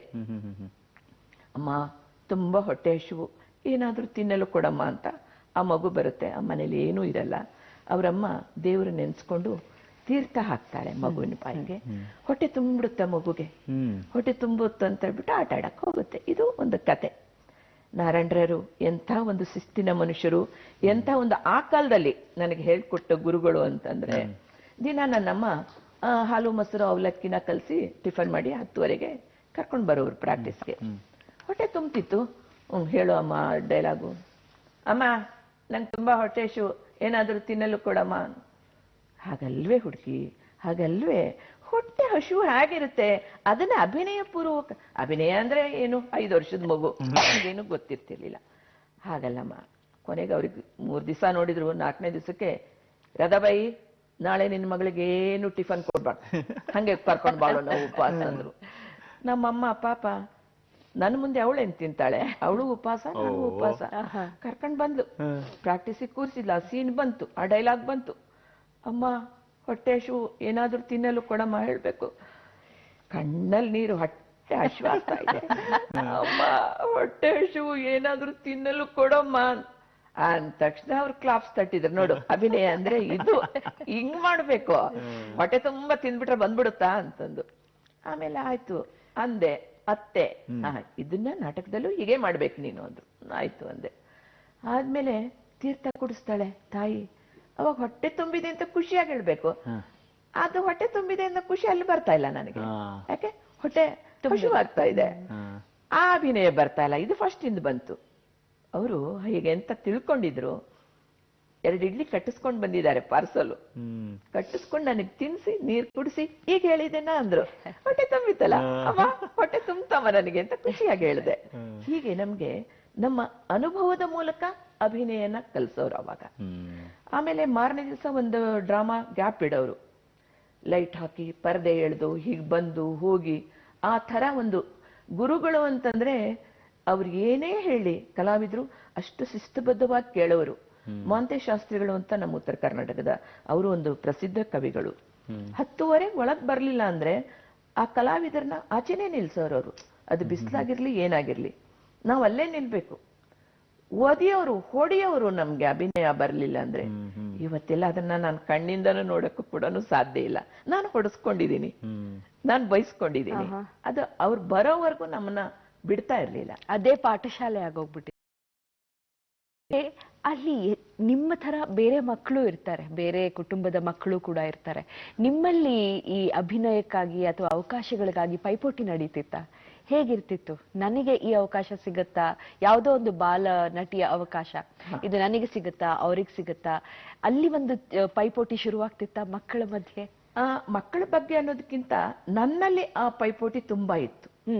ಇದಕ್ಕೊಂದು ಉದಾಹರಣೆ ಹೇಳ್ತೀನಿ. ನನಗೊಂದು 12 ವರ್ಷ. 12 ವರ್ಷ ಅಂದ್ರೆ ನಮ್ಮ ಕಂಪ್ನಿನಲ್ಲಿ ಎಲ್ಲ ನಾಟಕದ ಎಲ್ಲ ಸ್ತ್ರೀ ಪಾತ್ರದ ಪಾತ್ರ ನಾನು ಬಾಯಟ್ ಮಾಡ್ಬಿಟ್ಟಿರ್ತಿದ್ದೆ. ನನಗೆ ಸಿಗ್ಬಹುದು ಇದು ಪಾತ್ರ.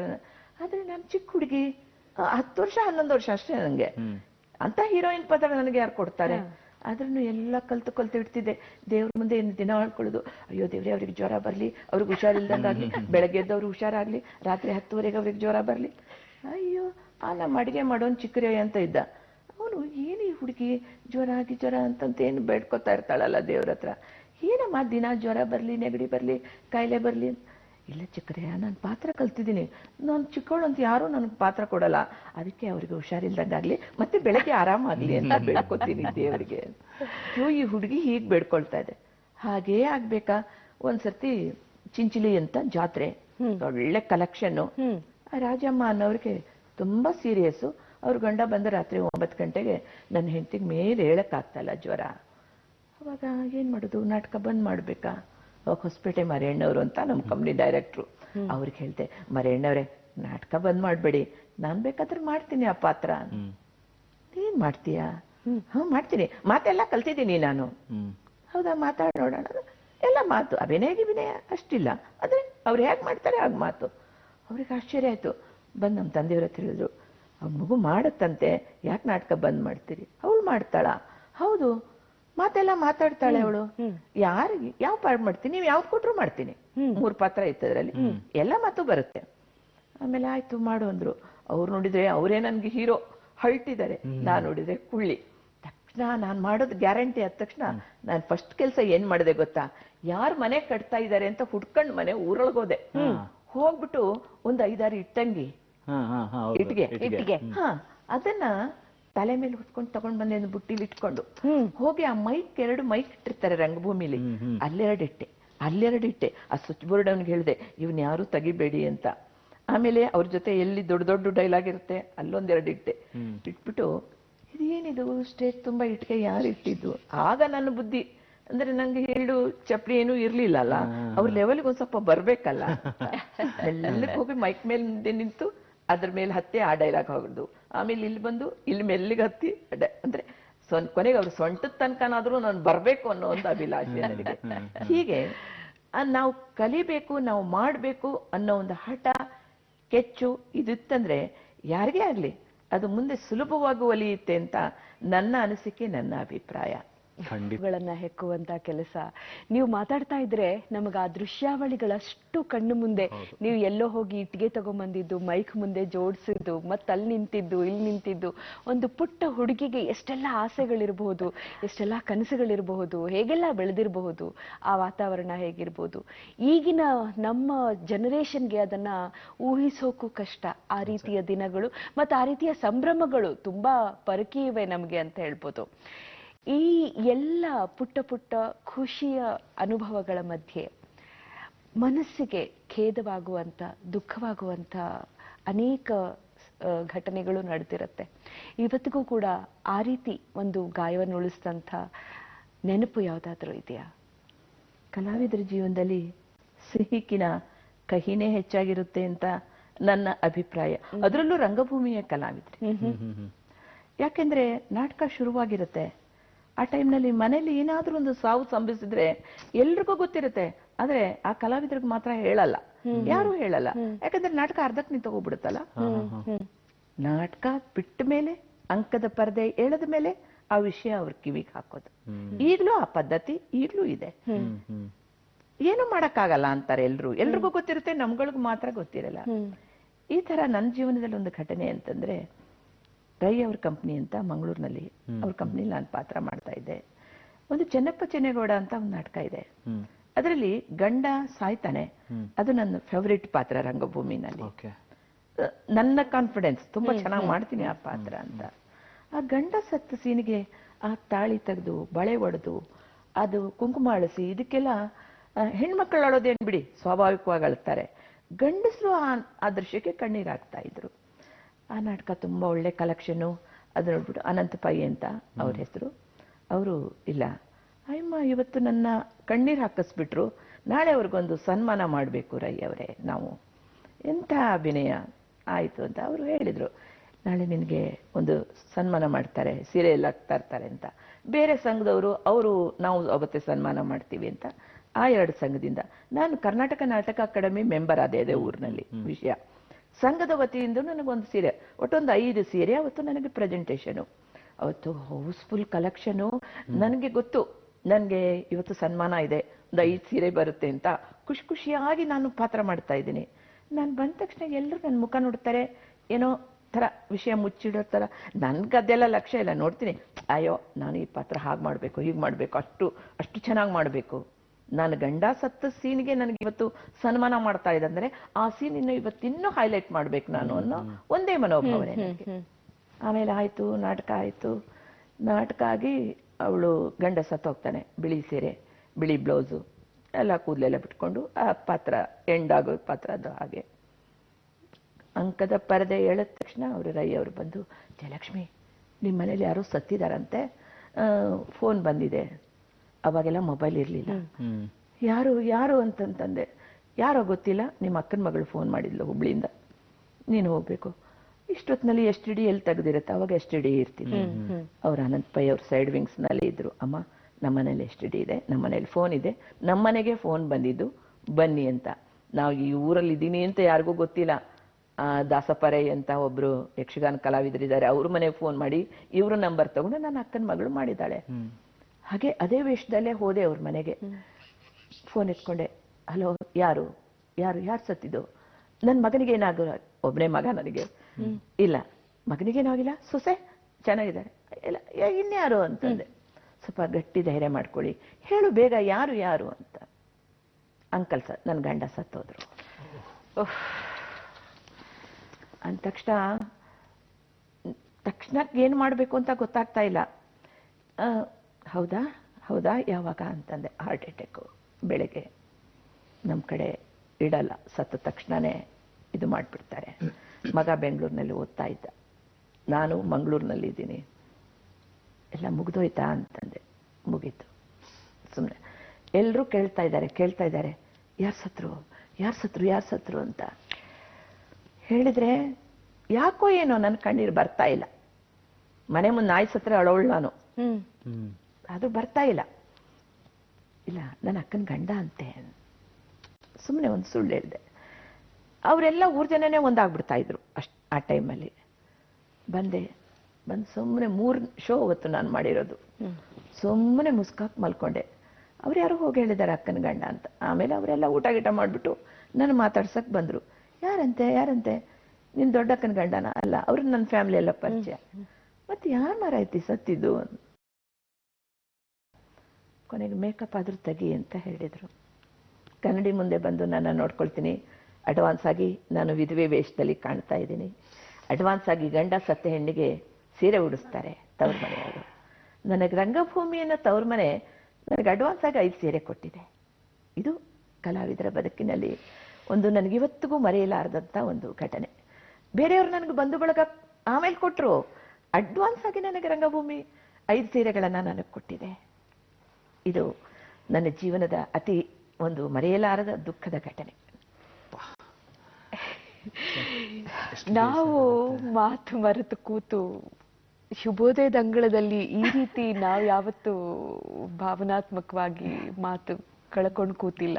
ಅಂತ ಒಂದು ಪ್ರಸಂಗವನ್ನ ನಮ್ಮ ಜೊತೆ ನಮ್ಮ ಮನೆಯವರೇ ಅನ್ನುವಂಥ ಒಂದು ಪ್ರೀತಿಯಲ್ಲಿ ಹಂಚಿಕೊಂಡಿದ್ದೀರಿ. ಇನ್ನು ಇಂಥ ಘಟನೆಗಳು ಯಾವತ್ತೂ ಆಗದೇ ಇರಲಿ ಅನ್ನೋದು ನಮ್ಮ ಆಸೆ. ಇಲ್ಲ ನೋಡಿ, ಒಬ್ಬೊಬ್ಬರಿಗೆ ಒಂದೊಂದು ಮನಸ್ಸು ಕೊಟ್ಟಿರ್ತಾನೆ, ಒಂದೊಂದು ವಿಶೇಷದ ಇದು ಕೊಟ್ಟಿರ್ತಾನೆ, ಗುಣಗಳನ್ನ ಕೊಟ್ಟಿರ್ತಾನೆ ಭಗವಂತ. ನನಗೆ ಎನರ್ಜಿ ಕೊಟ್ಟಿದ್ದಾನೆ. ಅದು ಎಲ್ಲಿಂದ ಕೊಟ್ಟಿದ್ದಾನೆ, ಎಷ್ಟು ಕೊಟ್ಟಿದ್ದಾನೆ ಅಂತ ನನ್ನ ಸೊಸೆ, ನನ್ನ ಮೊಮ್ಮಕ್ಕಳು, ನನ್ನ ಮಗ ಎಲ್ಲ ಕೇಳ್ತಾರೆ. ಅಮ್ಮ ನಿನ್ನ ಹುರುಪು ಹುಮ್ಮಸ್ಸು ಕಡಿಮೆನೇ ಆಗಲ್ಲಲ್ಲ ಹೇಗೆ ಅಂತ. ನಾನು ಎಷ್ಟೇ ದೂರ ಜರ್ನಿ ಮಾಡಿ ಬರಲಿ, ನಾನು ಅಷ್ಟೇ ಚೆನ್ನಾಗಿ ಪಾತ್ರ ಮಾಡ್ತೀನಿ. ನನಗೆ ಬೇಜಾರು ಈ ಶಬ್ದಗಳೇ ನನಗೆ ಗೊತ್ತಿಲ್ಲ. ಅಯ್ಯೋ ನನಗೆ ಸುಸ್ತು, ನನಗೂ ಶುಗರ್ ಇದೆ, ನನಗೂ BP ಇದೆ, ಅದನ್ನ ನಾನೊಂದು ಫ್ರೆಂಡ್ ಆಗಿ ನೋಡ್ತಿದ್ದೀನಿ ವಿನಾ ಅದನ್ನೊಂದು ಕಾಯಿಲೆ ಆಗಿ ನಾನು ಯಾವತ್ತೂ ನೋಡಲ್ಲ. ತುಂಬಾ ಅದ್ಭುತವಾದ ಮಾತಮ್ಮ. ಅಲ್ಲ, ಒಬ್ಬ ಕಲಾವಿದ್ರು ಎಲ್ಲ ಪಾತ್ರಗಳಾಗ್ತಾರೆ ಅನ್ನೋದು ಎಷ್ಟು ಸತ್ಯನೋ, ಅದನ್ನ ನಿಜ ಬದುಕು ಬಂದಾಗ ಅದನ್ನ ಸ್ವೀಕರಿಸೋದಕ್ಕೆ ನಾನೊಬ್ಬ ಮನುಷ್ಯ ಅನ್ನೋದು ಕೂಡ ಅಷ್ಟೇ ಸತ್ಯ. ಆದ್ರೆ ಅದೆಲ್ಲವನ್ನು ಮೀರಿದ್ದು ನಿಜವಾಗ್ಲೂ ನಿಜವಾದಂತ ಕಲಾವಿದರ ಕಲಾವಂತಿಕೆ ಅನ್ನೋದು ನಿಮ್ಮಲ್ಲಿ ನಾವು ಕಾಣ್ತಾ ಇದ್ದೀವಿ. ಯಾಕಂದ್ರೆ ಅಂಥ ಸಂದರ್ಭವನ್ನು ಕೂಡ ಅಂದ್ರೆ ಎಷ್ಟು ತುಂಬಾ ಹೃದಯಕ್ಕೆ ತೆಗೆದುಕೊಂಡ್ರು ಕೂಡ ಎಲ್ಲವೂ ಕೂಡ ನಿರಾಳ ಅನ್ನೋ. ಮಾರನೇ ದಿವಸ ನಾನು ಪಾತ್ರ ಮಾಡ್ಲೇಬೇಕಾಯ್ತು, ಮಾಡಿದ್ದೀನಿ. ಇಷ್ಟೇ ಇಲ್ಲ, ನನ್ನ ತಂದೆ ಸತ್ತೋದ್ರು, ಅವತ್ತು ಕೂಡ ಅರಸೀಕೆರೆ ಕ್ಯಾಂಪಲ್ಲಿ ನಾನು ಪಾತ್ರ ಮಾಡಿದ್ದೀನಿ. ಆ ಕಡೆ ಮಣ್ಣು ಕೊಟ್ಟಿದ್ದೀನಿ, ಇಲ್ಲಿ ಬಂದು ನಾನು ಪಾತ್ರ ಮಾಡಿದ್ದೀನಿ. ನನ್ನ ತಾಯಿ, ನನಗೆ ಜೀವನದಲ್ಲಿ ತಾಯಿ ಎಷ್ಟು ಪ್ರೀತಿ ನಾನು ಯಾರನ್ನೂ ಮಾಡಲಿಲ್ಲ, ನನಗೂ ಯಾರು ಮಾಡಿಲ್ಲ. ಅಂತ ಒಂದು ತಾಯಿ ಅವರು ಹಾರ್ಟ್ ಅಟ್ಯಾಕ್ ಆಗಿ ಸತ್ತೋದ್ರು. ಕೇಳ್ತಾ ಇಲ್ಲ ಜನ, ಅಯ್ಯೋ ನಿಮ್ಮ ಹೆಸರನ್ನ ನಾವು ಅಡ್ವರ್ಟೈಸ್ ಮಾಡ್ಬಿಟ್ಟಿದೀವಿ, ನಮ್ಗೆ ಲಾಸ್ ಆಗುತ್ತೆ, ನೀವು ಬರಲೇಬೇಕು ಅಂತ. ಗಂಗಾವತಿ, ಅದು ಕಾಮಿಡಿ ರೋಲ್ ನಾನು ಮಾಡಿದ್ದು. ಮುಂದೆ ಜನನ ನಗಿಸ್ತಾ ಇದ್ದೆ, ನಗ್ತಾ ಇದ್ದೆ, ಹಿಂದೆ ಪರದೆ ಹಿಂದೆ ಅಳ್ತಾ ಇದ್ದೆ. ನಾನು ನನ್ನ ತಂದೆ ಸತ್ತ ದಿವಸ, ಗಂಡ ಸತ್ತ ದಿವಸ, ನನ್ನ ತಾಯಿ ಸತ್ತ ದಿವಸ, 3 ದಿವಸನೂ ನಾನು ಅವತ್ತಿನ ದಿವಸನೇ ನಾನು ಪಾತ್ರ ಮಾಡಿದ್ದೀನಿ. ಅವತ್ತು ನನಗೆ ನೋವು ಅನ್ಸ್ಬೋದು, ಇವತ್ತು ನಾನು ಅದನ್ನ ಹೆಮ್ಮೆಯಿಂದ ನಿಮ್ಮ ಮುಂದೆ ಹೇಳ್ಕೊಳ್ತಾ ಇದ್ದೀನಿ. ರಂಗಭೂಮಿಯನ್ನೇ ತಮ್ಮ ವಿಶ್ವವಿದ್ಯಾಲಯನ ಮಾಡಿಕೊಂಡಂಥ ಒಬ್ಬ ಅದ್ಭುತವಾದ ನಟಿ, ಹಿರಿಯ ರಂಗಕರ್ಮಿ, ಕಲಾವಿದೆ ನಮ್ಮೊಂದಿಗಿದ್ದಾರೆ. ನಿಮ್ಮ ಅದೆಷ್ಟೋ ನೆನಪುಗಳನ್ನು ನಮ್ಮ ಜೊತೆ ಹಂಚ್ಕೋತಿದ್ರಿ. ಅದರಲ್ಲೂ ಕೆಲವು ನೆನಪುಗಳಂತೂ ನಾವೇ ಮಾತು ಮರೆತು ಕೂತು ಒಂದಷ್ಟು ಸುಧಾರಿಸ್ಕೊಂಡ್ವಿ ನಿಮ್ಮ ಮಾತುಗಳನ್ನು ಕೇಳ್ತಾ. ಅದು ನಿಮ್ಮ ಅಂತಃಶಕ್ತಿಯ ಬಗ್ಗೆ ಹೇಳ್ತಾ ಹೋಗುತ್ತೆ. ಯಾಕಂದ್ರೆ ಒಬ್ಬ ಕಲಾವಿದರಿಗೆ ಇನ್ನೊಬ್ಬರನ್ನ ನಗಿಸೋ ಶಕ್ತಿ ಎಷ್ಟಿರುತ್ತೋ ಅವರ ನೋವನ್ನು ನುಂಗೋ ಶಕ್ತಿ ಕೂಡ ಅಷ್ಟೇ ತುಂಬಾ ಗಟ್ಟಿಯಾಗಿರುತ್ತೆ ಒಳಗಡೆ. ಅದೇ ಬಹುಶಃ ಅವರನ್ನ ಕಲಾವಿದರನ್ನಾಗ್ಸತ್ತೆ. ಪ್ರಪಂಚಕ್ಕೆಲ್ಲ ಒಂದು ಮೆಸೇಜ್ ಅನ್ನ ಕೊಡ್ಬೇಕು ಅಂದ್ರೆ ನಿಮ್ಮೊಳಗೆ ಅದು ಆ ಅಂತಃಶಕ್ತಿ ಎಷ್ಟಿರುತ್ತೆ ಅಂತ ನಮಗೆ ಗೊತ್ತಾಗ್ತಾ ಹೋಗುತ್ತೆ. ಎಷ್ಟರ ಮಟ್ಟಿಗೆ ನಿಮ್ಮ ಈ ಕಲೆಯನ್ನ ನೀವು ಪೋಷಿಸಿದ್ರಿ ಅಂದ್ರೆ 1992ರಲ್ಲಿ ಸ್ವತಃ ಆಗಿನ ಮುಖ್ಯಮಂತ್ರಿಗಳಾಗಿದ್ದಂಥ ಬಂಗಾರಪ್ಪನವರು ಹಾಗೆ ವರನಟ ಡಾಕ್ಟರ್ ರಾಜ್ಕುಮಾರ್ ಅವ್ರ ಕೈಲೇನೆ ನಿಮ್ಗೆ ಸನ್ಮಾನ ಆಯ್ತು. ಹೇಗಿತ್ತು ಈ ಕ್ಷಣ? ಯಾಕಂದ್ರೆ ನಿಮ್ಮ ಈ ಬಾಲ್ಯದ ಅನುಭವಗಳನ್ನ ಕೇಳ್ತಾ ಇದ್ವಿ, ಕಷ್ಟದ ದಿನಗಳ ಬಗ್ಗೆ ಕೇಳ್ತಾ ಇದ್ವಿ. ಇದೆಲ್ಲ ಮುಗಿಸ್ಕೊಂಡಾಗ ಒಂದು ಕಿರೀಟ ಪ್ರಾಯವಾದಂಥ ಒಂದು ಘಳಿಗೆ ಸನ್ನಿವೇಶ ಅಂತ ಹೇಳ್ಬೋದು. ವರನಟ ಡಾಕ್ಟರ್ ರಾಜ್ಕುಮಾರ್ ಅವರು, ಬಂಗಾರಪ್ಪನವರು ನಿಮಗೆ ಒಂದು ಪ್ರಶಸ್ತಿಯನ್ನ ಕೊಟ್ಟು ಗೌರವವನ್ನ ಸಲ್ಲಿಸಬೇಕಾದ್ರೆ ಹೇಗಿತ್ತು ಮನಸ್ಸಿನ ಭಾವನೆ? ಆ ಸುಂದರ ಕ್ಷಣಗಳನ್ನ ನಾನು ಖಂಡಿತ ಜೀವನದಲ್ಲಿ ಮರೆಯೋದಿಲ್ಲ. ನನಗೆ ಬಾಲ್ಯದಲ್ಲಿ ಆಸೆ ಇತ್ತು, ನಾನೊಬ್ಬ ದೊಡ್ಡ ಕಲಾವಿದೆಯಾಗಬೇಕು, ಶ್ರೇಷ್ಠ ಕಲಾವಿದೆಯಾಗಬೇಕು. ಇದು ನನ್ನ ಕನಸು ಕೂಡ. ಆಮೇಲೆ ಪಾತ್ರ ನಾನು ಒಂದಕ್ಕೆ ಬ್ರಾಂಡ್ ಆಗಬಾರ್ದು. ನಾನು ಕಾಮಿಡಿ ಮಾಡಿದ್ರೆ ಅದನ್ನು ಜನ ಲೈಕ್ ಮಾಡ್ಬೇಕು, ಹೀರೋಯಿನ್ ಮಾಡಿದ್ರೆ ಅದನ್ನು ಮಾಡ್ಬೇಕು, ವಿಲನ್ ಮಾಡಿದ್ರೆ ಅದನ್ನು ಲೈಕ್ ಮಾಡ್ಬೇಕು ಜನ. ಈ ತರ ಒಂದು ಮನೋಭಾವನೆ ಉಳ್ಳವಳು. ನನಗೆ ಸಾಕಷ್ಟು ಜನ ನನ್ನ ಅದೃಷ್ಟಕ್ಕೆ ಮಾರ್ಗದರ್ಶಕರು ಸಿಕ್ಕರು. ದುತ್ತರಿಗೆಯವರು, PB ದುತ್ತರಿಗೆಯವರು ಅಂತ, ಅವರು ಗುಬ್ಬಿ ವೀರಣ್ಣ ಪ್ರಶಸ್ತಿ ವಿಜೇತರು. ಅವ್ರ ಡೈರೆಕ್ಷನ್ ಅಲ್ಲಿ ಅವರ ಹೆಂಡತಿ ಸರೋಜಮ್ಮ ಅವರು, ಆಮೇಲೆ ಚಿಂದೋಡಿ ಲೀಲಾ ಅವರು, ಇವರೆಲ್ಲ ನನಗೆ ಒಂದು ಮಾರ್ಗದರ್ಶನ ಮಾಡಿದವರು. ಅವರೆಲ್ಲ ನನ್ನ ಕಣ್ಣು ಮುಂದೆ ಅವ್ರ ಹಾಗೆ ನಾನು ಬೆಳಿಬೇಕು, ಆಗ್ಬೇಕು ಅನ್ನೋ ಕನಸುಗಳನ್ನ ಹೊತ್ತು ನಿಂತವಳು ನಾನು. ಆಗ ನನಗೆ ಇದು ಪ್ರಶಸ್ತಿ ಬರುತ್ತೆ ಇದೆಲ್ಲ ಇರ್ಲಿಲ್ಲ. ಆಮೇಲೆ ನನಗೆ ಕರ್ನಾಟಕ ನಾಟಕ ಅಕಾಡೆಮಿ ಅವಾರ್ಡ್ ಬಂತು 92ಗೆ. ಅದು ನನಗೆ ತುಂಬಾ ಖುಷಿ ತಂದ ವಿಷಯ. ಯಾಕಂದ್ರೆ ಒಂದು ಸರ್ಕಾರ ನಮ್ಮನ್ನ ಗುರುತಿಸುತ್ತೆ ಅಂತಂದ್ರೆ ಅದು ಸಾಮಾನ್ಯದ ಮಾತಲ್ಲ. ಅದಕ್ಕೆ ನಾನು ಆ ವಯಸ್ಸು ನನಗಿನ್ನು ಚಿಕ್ಕದು ಆವಾಗ. ಅದನ್ನ ತಗೊಳಕ್ಕೆ ನನಗೆ ಅರ್ಹತೆ ಇದೆಯಲ್ಲ, ಎಲ್ಲಾ ನಿನ್ನನ್ನು ಪರೀಕ್ಷೆ ಮಾಡಿ ನಿನ್ನ ಅಭಿನಯ ನೋಡೇ ಕೊಟ್ಟಿರ್ತಾರೆ ಅಂತ ಎಲ್ಲ ಹೇಳಿದ್ರು. ಅದು ನನಗೆ ತುಂಬಾ ಸಂತಸದ ದಿನಗಳು.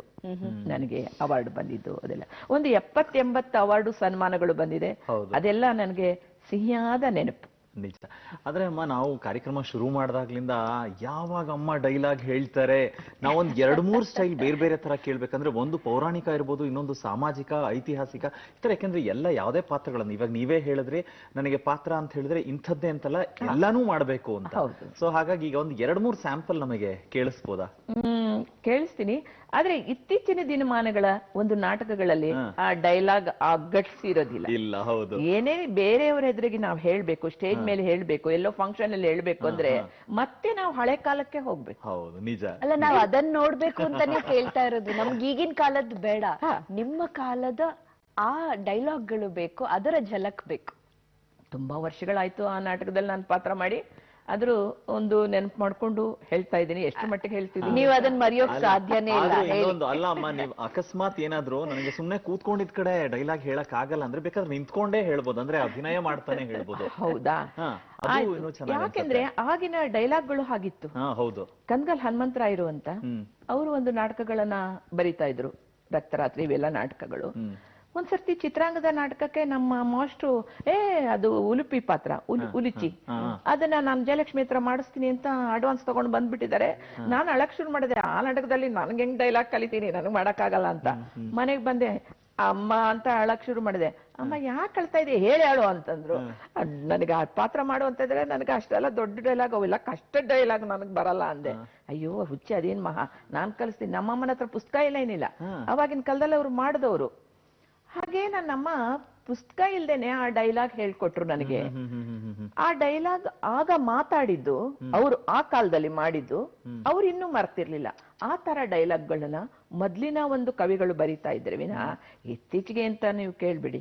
ಹಾಗೆ ಒಂದು ಕಿತ್ತೂರು ಚೆನ್ನಮ್ಮ ನಾಟಕದಲ್ಲಿ ಸ್ವಲ್ಪ ನೆನಪಿರು. ಹೇಳ್ಬೋದು.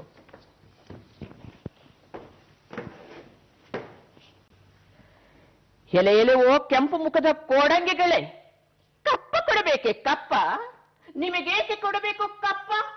ನೀವೇನು ಅಣ್ಣಂದಿರೆ ತಮ್ಮಂದಿರೆ ಉತ್ತಿದ್ದೀರಾ, ಬಿತ್ತಿದ್ದೀರಾ, ಬೆವರು ಸುರಿಸಿದ್ದೀರಾ, ನಿಮಗೇಕೆ ಕೊಡಬೇಕು ಕಪ್ಪ? ಕಪ್ಪ ಕೊಡಬೇಕಂತೆ ಕಪ್ಪ. ಮಳೆರಾಯ ಮಳೆ ಸುರಿಸುತ್ತಾನೆ, ಭೂತಾಯಿ ಬೆಳೆ ಕೊಡುತ್ತಾಳೆ, ನಮಗೆಲ್ಲ ಅನ್ನ ನೀಡುವವನು ರೈತ. ಜಗದ ಜೀವಿಗಳೆಲ್ಲ ರೈತನಿಗೆ ಋಣಿಯಾಗಿರಬೇಕು ಅಂದಾಗ ನಿಮಗೇಕೆ ಕೊಡಬೇಕು ಕಪ್ಪ? ಕಪ್ಪ ಕೊಡಬೇಕಂತೆ ಕಪ್ಪ. ನಾನು ಕಿತ್ತೂರಿನ ಚೆನ್ನಮ್ಮ, ಕನ್ನಡ ನಾಡಿನ ವೀರ ಮಹಿಳೆ. ಕಿತ್ತೂರು ಗಾತ್ರದಲ್ಲಿ ಚಿಕ್ಕದಿದ್ದ ಮಾತ್ರಕ್ಕೆ ಒಪ್ಪಂದಕ್ಕೆ ಎಂದೂ ಒಪ್ಪದು. ಈ ಕಿತ್ತೂರು, ಈ ಸಂಸ್ಥಾನ, ಇದೆಲ್ಲ ಆ ದೇವರು ಕೊಟ್ಟ ಕೊಡುಗೆ. ನೋಡು, ಹಿಂದೆ ಕರಕ್ಕೆ ಕಂಕಣ ಕಟ್ಟಿ ರಣಕ್ಕೆ ವೀಳಿವ ಕೊಟ್ಟು ನಾಡ ಸಂರಕ್ಷಣೆಯ ದೀಕ್ಷೆ ತೊಟ್ಟು ರಂಗಕ್ಕೆ ನಾನು ಕಾಲಿಡುವೆ. ನಮ್ಮ ನಾಡಿನ ಮೇಲೆ ಏರಿ ಬರುತ್ತಿರುವ ವೈರಿ ಪಡೆಯನ್ನು ನಿರ್ನಾಮ ಮಾಡಲು ಹೆಣ್ಣು ಮಕ್ಕಳೇ ಸಾಕ್ಷಿ ಅಂತ ಮುಂದೆ ಕಿತ್ತೂರು ಚೆನ್ನಮ್ಮನ ಹೆಸರು ಈ ಜಗತ್ತಿನ ಆದ್ಯಾಂತ ಹರಡಲಿ. ಆ ಕಿತ್ತೂರು ಚೆನ್ನಮ್ಮ ಇಷ್ಟೇ ಸಾಕು.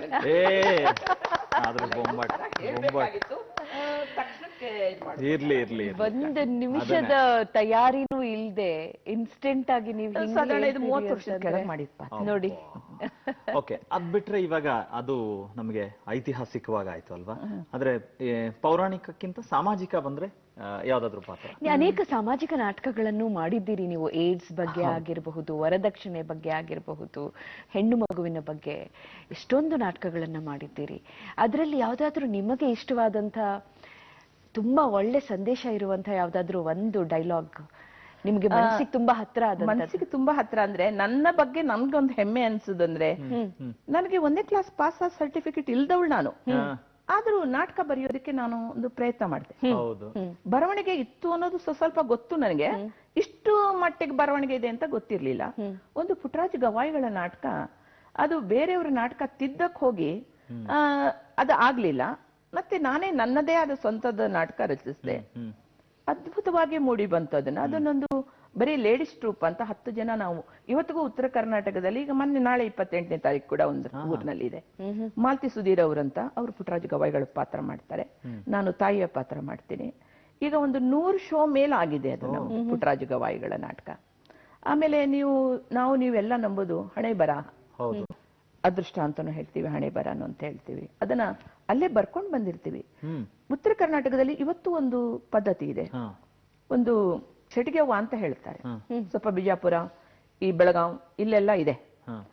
ಮಗು ಹುಟ್ಟಿದ ಒಂದು 13ನೇ ದಿವಸಕ್ಕೆ ಆ ಮಗುವಿಗೆ ತೊಟ್ಲಿಗೆ ಶೃಂಗಾರ ಮಾಡ್ಬಿಟ್ಟು ದೀಪ ಹಚ್ಚಿ ಊದ್ ಹಾಕಿ ಮನೆಯವರೆಲ್ಲ ಸ್ವಲ್ಪ ಒಳಗಡೆ ಹೋಗಿ ಬಾಗಿಲು ತೆಗಿತಾರೆ.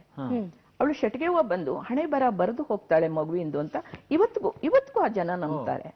ಅವಳು ಏನ್ ಬರೀತಾಳೋ, ಚೆನ್ನಾಗ್ ಬರಿಯಮ್ಮ, ಅವಳಿಗೆ ಒಳ್ಳೇದಾಗ್ಲಿ ಅಂತ ಬರಿಯಮ್ಮ ಅಂತೆಲ್ಲ ಬೆಳ್ಕೊಂಡು ಹೋಗಿರ್ತಾರೆ. ಕಾಲ್ಪನಿಕ.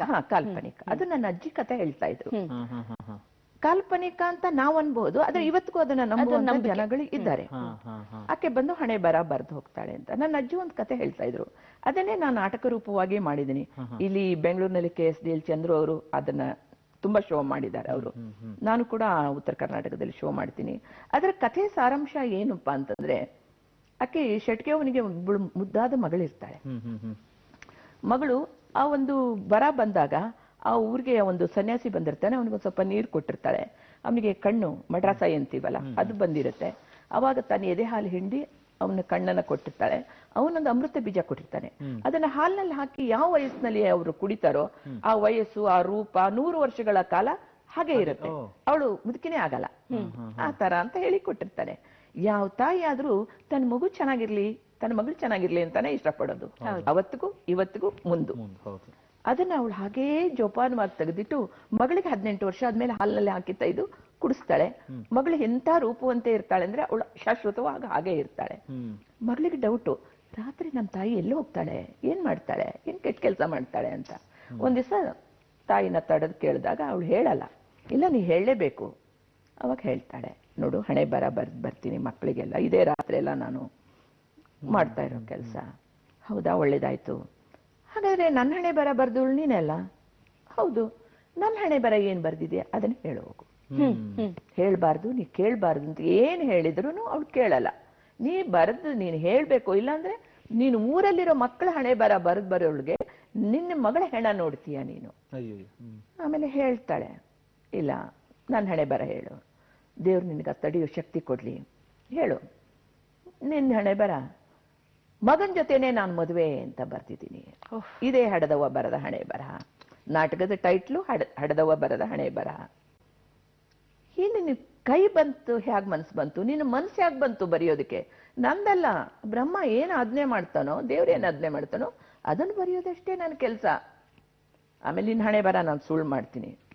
ಯಾರ ಹಣೆ ಬರನು ಯಾರು ಸುಳ್ಳು ಮಾಡಕ್ ಸಾಧ್ಯ ಇಲ್ಲ. ಇವತ್ತು ನಿಮ್ಮ ಎದುರು ನಾನು ಕೂತಿರೋದು, ನನ್ನ ಎದುರು ನೀವು ಕೂತಿರೋದು, ಇದು ಒಂದು ಯೋಗ, ಅದು ಒಂದು ಅದೃಷ್ಟ. ಅವಳು ಮನೆ ಬಿಟ್ಟು ಹೊರಟೋಗ್ಬಿಡ್ತಾಳೆ. ಯಾಕಂದ್ರೆ 100 ವರ್ಷ ಆಗುತ್ತೆ ಅನ್ಕೊಳ್ಳು, ಅವಳು ಇದು ಯೌವನ ಹೋಗ ರೂಪ ಹಾಗೆ ಇರುತ್ತಲ್ಲ. ಎಲ್ಲೋ ಒಂದು ಹುಡುಗ ಬರ್ತಾನೆ, ಅವ್ನು ಬೇಟೆ ಆಡ್ಕೊಂಡು ಬಂದು ಇವಳನ್ನ ನೋಡ್ತಾನೆ, ತುಂಬಾ ಇಷ್ಟಪಡ್ತಾನೆ. ಇವಳಿಗೆ ಅನ್ಸುತ್ತೆ, ನಮ್ಮ ಬರ್ದ ಹಣೆ ಬರ ಸುಳ್ಳು ಮಾಡ್ಬೇಕಂದ್ರೆ ಇವನ್ನ ನಾನು ಮದುವೆ ಮಾಡ್ಕೊಂಡ್ಬಿಟ್ರೆ. ಹಾಗೆ ಜೀವನದಲ್ಲಿ ನಾವು ಏನೇನೋ ಪ್ಲಾನ್ ಮಾಡ್ತೀವಿ, ಆ ದೈವದ ಒಂದು ನಿರ್ಣಯ ಬೇರೆನೇ ಇರುತ್ತೆ. ಮಾಡ್ಕೊಳ್ತಾಳೆ. ಆಮೇಲೆ ಅವನ ಜೊತೆ ಇರ್ತಾಳೆ. ಅವನು ಒಂದು ವ್ಯಾಪಾರಸ್ಥ, ಅವನು ಪಕ್ಕ ಹೆಣ್ಣಿನ ಒಂದು ಬೂಕ ಅಷ್ಟೇ. ಅವನು ಹೊರಟೋಗ್ಬಿಡ್ತಾನೆ. ಪ್ರೆಗ್ನೆಂಟ್ ಆಗ್ತಾಳೆ ಅವಳು. ಆ ಮಗು ಗಂಡ್ ಮಗು ಹುಟ್ಬಿಡುತ್ತೆ. ಅಯ್ಯೋ ದೇವ್ರೆ, ಈ ಮಗು ಇತ್ತಂತಾರೆ ನಾಳೆ ಇದು ನನಗೆ ಗಂಡ ಆಗ್ತಲ್ಲ, ಬೇಡ ಅಂತಂದ್ಬಿಟ್ಟು ಅವ್ರ ತಾಯಿ ಒಂದು ಡಿಸೈನ್ ಹಾಕ್ತಿರ್ತಾಳೆ ಸೀರೆಗೆ. ಮಗು ಹುಟ್ಟದಾಗ ತಗೊಂಡಿದ್ದು ಅದು 18 ವರ್ಷ ಡಿಸೈನೇ ಮಾಡ್ತಾ ಇರ್ತಾಳೆ.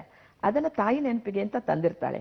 ಆ ಸೀರೆಯಲ್ಲಿ ಆ ಮಗುನ ಸುತ್ತಬಿಟ್ಟು ಹೊಳೆಲಿ ಬಿಟ್ಬಿಡ್ತಾಳೆ ಅವಳು. ಹೋಗ್ಬಿಡ್ಲಿ, ಈ ಸತ್ತಾರು ಹೋಗ್ಲಿ, ಬದುಕ್ಯಾರು ಬದುಕಲಿ, ನನ್ನ ಎದುರಿಗಿರೋದು ಬೇಡ, ನಾನು ಇಲ್ಲೇ ಕಾಡ್ನಲ್ಲೇ ಇರ್ತೀನಿ ಅಂತ. ಕಾಡಲ್ಲೇ ಇರ್ತಾಳೆ ಅವಳು. ಆ ಮಗು ತಿಳ್ಕೊಂಡು ಹೋಗಿ ಒಬ್ರ ಕೈನಲ್ಲಿ ಸಿಗುತ್ತೆ. ಅದು 3 ದಿವಸದ ಮಗು, 3 ತಿಂಗಳ ಮಗು ಇದ್ದಾಗಿರುತ್ತೆ. ಅಂತ ಹೈಟ್ ಪರ್ಸನಾಲಿಟಿ. ಅವ್ರ ತಂದೆ ತಾಯಿ ತಗೊಂಡು ಹೋಗಿ ಅದನ್ನ ಸಾಕ್ತಾರೆ. ಆಮೇಲೆ ಒಂದ್ ದಿವಸ ಕಾಡಲ್ಲಿ ಬಂದು ತಾಯಿ ಬನ್ನಿ ಮರ ಬೇಕು ಅಂತ ಹೇಳಿರ್ತಾಳೆ. ಆ ಬನ್ನಿ ಗಿಡದಲ್ಲೇ ಇವಳು ಅಡ್ಕೊಂಡಿರ್ತಾಳೆ. ಈ ಬೇರ್ ಸಮೇತ ಇವನ್ ಕಿತ್ಕೊಂಡು ಆ ಮನೆಗೆ ತಗೊಂಡು ಹೋಗ್ಬಿಡ್ತಾನೆ. ಅಲ್ಲೆಲ್ಲೋ ಕಾಡಲ್ಲಿ ಏನೇನೋ ತಿನ್ಕೊಂಡಿರ್ತಾಳೆ. ಆದ್ರೆ ಅಲ್ಲಿರಕ್ಕಾಗಲ್ವಲ್ಲ. ಆ ರೊಟ್ಟಿ ಕದಿಬೇಕಾದ್ರೆ ತಾಯಿ ಕೈನಲ್ಲಿ ಸಿಕ್ಕಾಕೊಂಡು, ಅವನ ಕೈನಲ್ಲಿ ಸಿಕ್ಕಾಕೊಂಡು, ಯಾರ ಮನೆ, ನಾನು ಅನಾಥೆ, ಯಾರು ಇಲ್ಲ ನನಗೆ, ಅನಾಥರಿಗೆ ಅನಾಥರನ್ನೇ ಜೋಡ್ ಮಾಡ್ತಾನೆ ದೇವರು, ನನ್ನ ಸೊಸೆಯಾಗಿ ಬಂದ್ಬಿಡು ಈ ಮನೆಗೆ, ಮಗಳಾಗಿಟ್ಕೊಂಡ್ರೆ ಮತ್ತೆ ನಿನಗೆ ಹೊರ ನೋಡ್ಬೇಕು, ಮದುವೆ ಮಾಡ್ಬೇಕು, ಕಳಿಸ್ಬೇಕು, ಬೇಡ ಅಂತ ಹೇಳ್ಬಿಟ್ಟು ಮಗನಿಗೆ ಕೊಟ್ಟು ಮದುವೆ ಮಾಡ್ಬಿಡ್ತಾಳೆ. ಬಹಳ ಪ್ರೀತಿಯಿಂದ ಇರ್ತಾರೆ ಗಂಡ ಹೆಂಡತಿ. ಆಮೇಲೆ ಒಂದು ಮಗು ಆಗುತ್ತೆ. ಇವಳು ನನ್ನ ತಾಯಿ ಬರ್ದಾಣೆ ಬರ, ನಾನು ಸುಳ್ಳು ಮಾಡಿದೆ, ನನಗೆ ಪ್ರೀತಿ ತೋರಿಸೋ ಗಂಡ, ಪ್ರೀತಿ ತೋರಿಸೋ ಮಗು, ಅತ್ತೆ, ಇನ್ನೇನ್ ಬೇಕು ಒಂದು ಹೆಣ್ಣಿಗೆ ಅಂತ ಖುಷಿಯಾಗಿರ್ತಾಳೆ. ಆ ಮಗುಗ್ ಜ್ವರ ಬರುತ್ತೆ. ತಾಯಿ ಇದಕ್ಕೆ ಕರ್ಕೊಂಡು ಹೋಗೋಣ, ಆಸ್ಪತ್ರೆಗೆ ಕರ್ಕೊಂಡು ವೈದ್ಯರ ಹತ್ರ. ಆಮೇಲೆ ತಡಿ ಬೇಡ, ಚಳಿ, ಸೆರಗು ಹೊತ್ಸಕ್ ಹೋಗ್ತಾಳೆ. ತಡಿ, ನನ್ನ ಹತ್ರ ಒಂದು ಸೀರೆ ಇದೆ, ಅದನ್ನ ಮಗು ಕೊಡ್ತೀನಿ, ಅದನ್ನ ಹೊತ್ಸು, ಬೆಚ್ಚಗಾಗ್ತಾನೆ, ನನ್ನ ಮಗನೂ ಅದರಲ್ಲಿ ಬೆಳೆದಿದ್ದಾನೆ, ನಿನ್ ಮಗನೂ ಅದರಲ್ಲೇ ಬೆಳೀಲಿ ಅಂತ ಅದನ್ನ ತಗೊಂಡು ಬಂದು ಸೀರೆ ಕೊಡ್ತಾಳೆ. ಅವಾಗ ಅವಳಿಗೆ ಶಾಕ್. ಈ ಸೀರೆ ಯಾರ್ದು? ಇದು ನಂದೇ, ನಿಮ್ದಲ್ಲ. ಅದನ್ನ ನೋಡ್ಕೊಂಡೇ ಬೆಳೆದಿರ್ತಾಳೆ ಅವಳು. ನಿಜ ಹೇಳಿ ನೀವು, ಹೇಳ್ತಾಳೆ.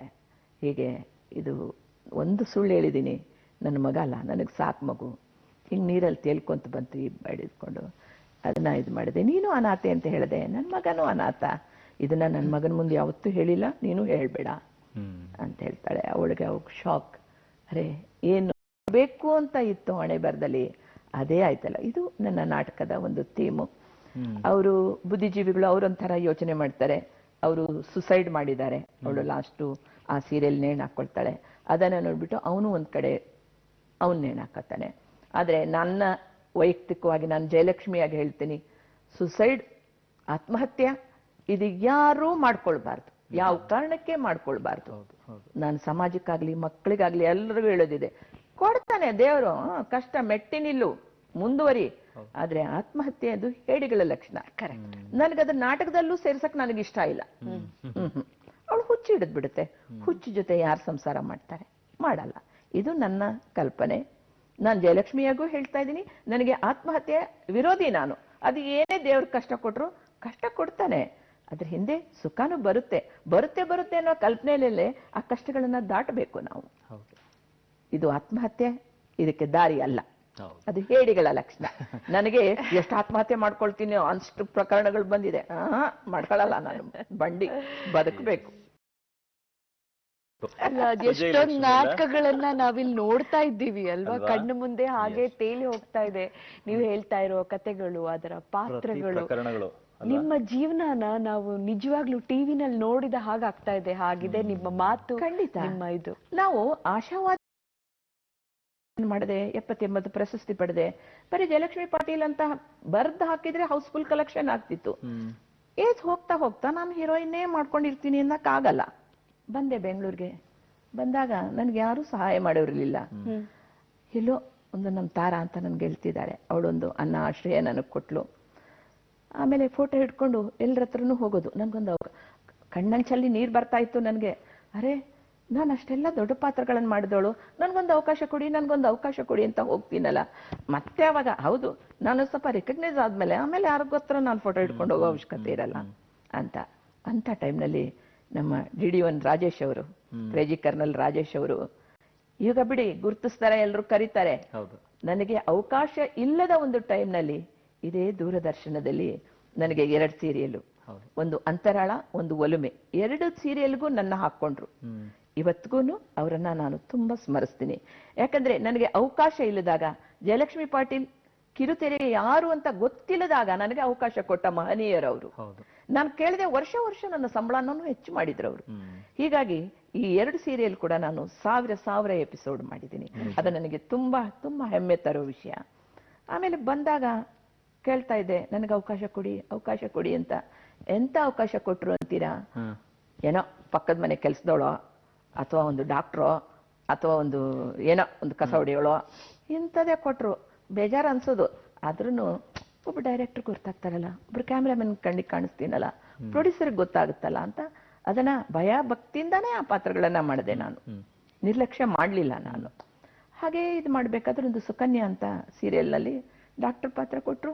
ಅವೇನು ಒಂದೊಂದು ಲೈನ್ ಡೈಲಾಗ್ ನಮ್ಗೇನು ಡೈಲಾಗ್ ಅನಿಸ್ತಾನೆ ಇರಲಿಲ್ಲ, ಹೇಳ್ಬಿಡ್ತಾ ಇದ್ದೆ. ಅವತ್ತು ನನ್ನ ದೃಷ್ಟಿಗೆ ಎಡಿಟಿಂಗಿಗೆ ರವಿ ಕಿರಣ್ ಅವರೇ ಕೂತಿದ್ದಾರೆ. ಯಾರು ಈ ಆರ್ಟಿಸ್ಟು? ಇಲ್ಲ, ಹುಬ್ಳಿಯಿಂದ ಬಂದಿದಾರಂತೆ, ರಂಗಭೂಮಿ ಆರ್ಟಿಸ್ಟ್ ಅಂತೆ. ಮ್ಯಾನೇಜರ್ ಹೇಳಿದ್ಮೇಲೆ ಬದುಕು ಅನ್ನೋ ಒಂದು ಸೀರಿಯಲ್ ಒಂದು 1000 ಎಪಿಸೋಡ್ ಮುಗಿಸಿ ಮತ್ತೆ ಇನ್ನೊಂದು ಹೊಸ ಬದುಕು ಅಂತ ಶುರುವಾಯಿತು. ಅದಕ್ಕೆ ತಕ್ಷಣಕ್ಕೆ ನನಗೆ ಅವಕಾಶ ಕೊಟ್ರು. ಅವಕಾಶ ಎಲ್ರಿಗೂ ಬರಲ್ಲ. ಬಂದಾಗ ಅದನ್ನ ಹೇಗೆ ಬಳಸ್ಕೋಬೇಕು ಅಂತಾನು ಕೂಡ ನಾನು ಕೆಲವೊಂದು ಜನಕ್ಕೆ ಹೇಳಕ್ ಇಷ್ಟಪಡ್ತೀನಿ. ಹೊಸಪೇಟೆಯಲ್ಲಿ ನಾನೊಂದು ಮದುವೆಗಿದ್ದೆ ಅವತ್ತು. ಪ್ರೊಡಕ್ಷನ್ ಮ್ಯಾನೇಜರ್ ಫೋನ್ ಮಾಡ್ದ, ರಿಸೆಪ್ಷನ್ಗೆ ಹೋಗಿದ್ದೀನಿ, ಒಂದು ಮೈ ಮೇಲೆ ಸೀರೆ, ಒಂದು ವ್ಯಾನಿಟಿ ಬ್ಯಾಗ್ ನಲ್ಲಿ ಸೀರೆ, ಇಷ್ಟೇ ಇರೋದು ನನಗೆ. ಅಮ್ಮ ನಾಳೆ ನಿಮ್ಗೆ ಶೂಟಿಂಗ್ ಇದೆ, ಬಂದ್ಬಿಡಿ, ಒಂದು 5-6 ಸೀರೆ ತಗೊಂಡ್ ಬಂದ್ಬಿಡಿ ಅಂತ. ಹೊಸಪೇಟೆಯಿಂದ ಹುಬ್ಳಿ ಬಂದು ಹುಬ್ಳಿಯಿಂದ ಬರೋಕ್ಕೆ ಟೈಮ್ ಇಲ್ಲ. ತಕ್ಷಣ ಮದುವೆ ಎಲ್ಲ ರಿಸೆಪ್ಷನ್ ಮುಗಿದ ಮೇಲೆ ಅವ್ರಿಗೆ ಹೇಳಿದೆ, ಒಂದು 4-5 ಆರ್ಡಿನರಿ ಸೀರೆ ಕೊಡಿ ಅಂತ. ಅಯ್ಯಮ್ಮ ಸ್ವಲ್ಪ ದಪ್ಪ ಇದ್ರು, ಮತ್ತು ಸುಜಿದರ ತಗೊಂಡು ನಾವು ಅಳತೆ ಬ್ಲೌಸ್ ನನ್ನ ಅಳತೆ ಮಾಡ್ಕೊಂಡು ಹೊಸಪೇಟೆಯಿಂದ ಇಲ್ಲಿಗೆ ಬಂದು ಹೊತ್ತು ಕ್ಯಾಮ್ರಾ ಮುಂದೆ ನಿಂತೆ. ಯಾಕಂದ್ರೆ ಅವಕಾಶ ಸಿಗೋದು ಕಷ್ಟ, ಸಿಗೋದನ್ನ ನಾನು ಅಲ್ಲಿಲ್ಲ ಇಲ್ಲಿಲ್ಲ ಬರಕ್ಕಾಗಲ್ಲ ಅಂತ ತಪ್ಪಿಸ್ಕೊಳ್ಬಾರ್ದು. ಬಂದ್ ಮಾಡಿದೆ.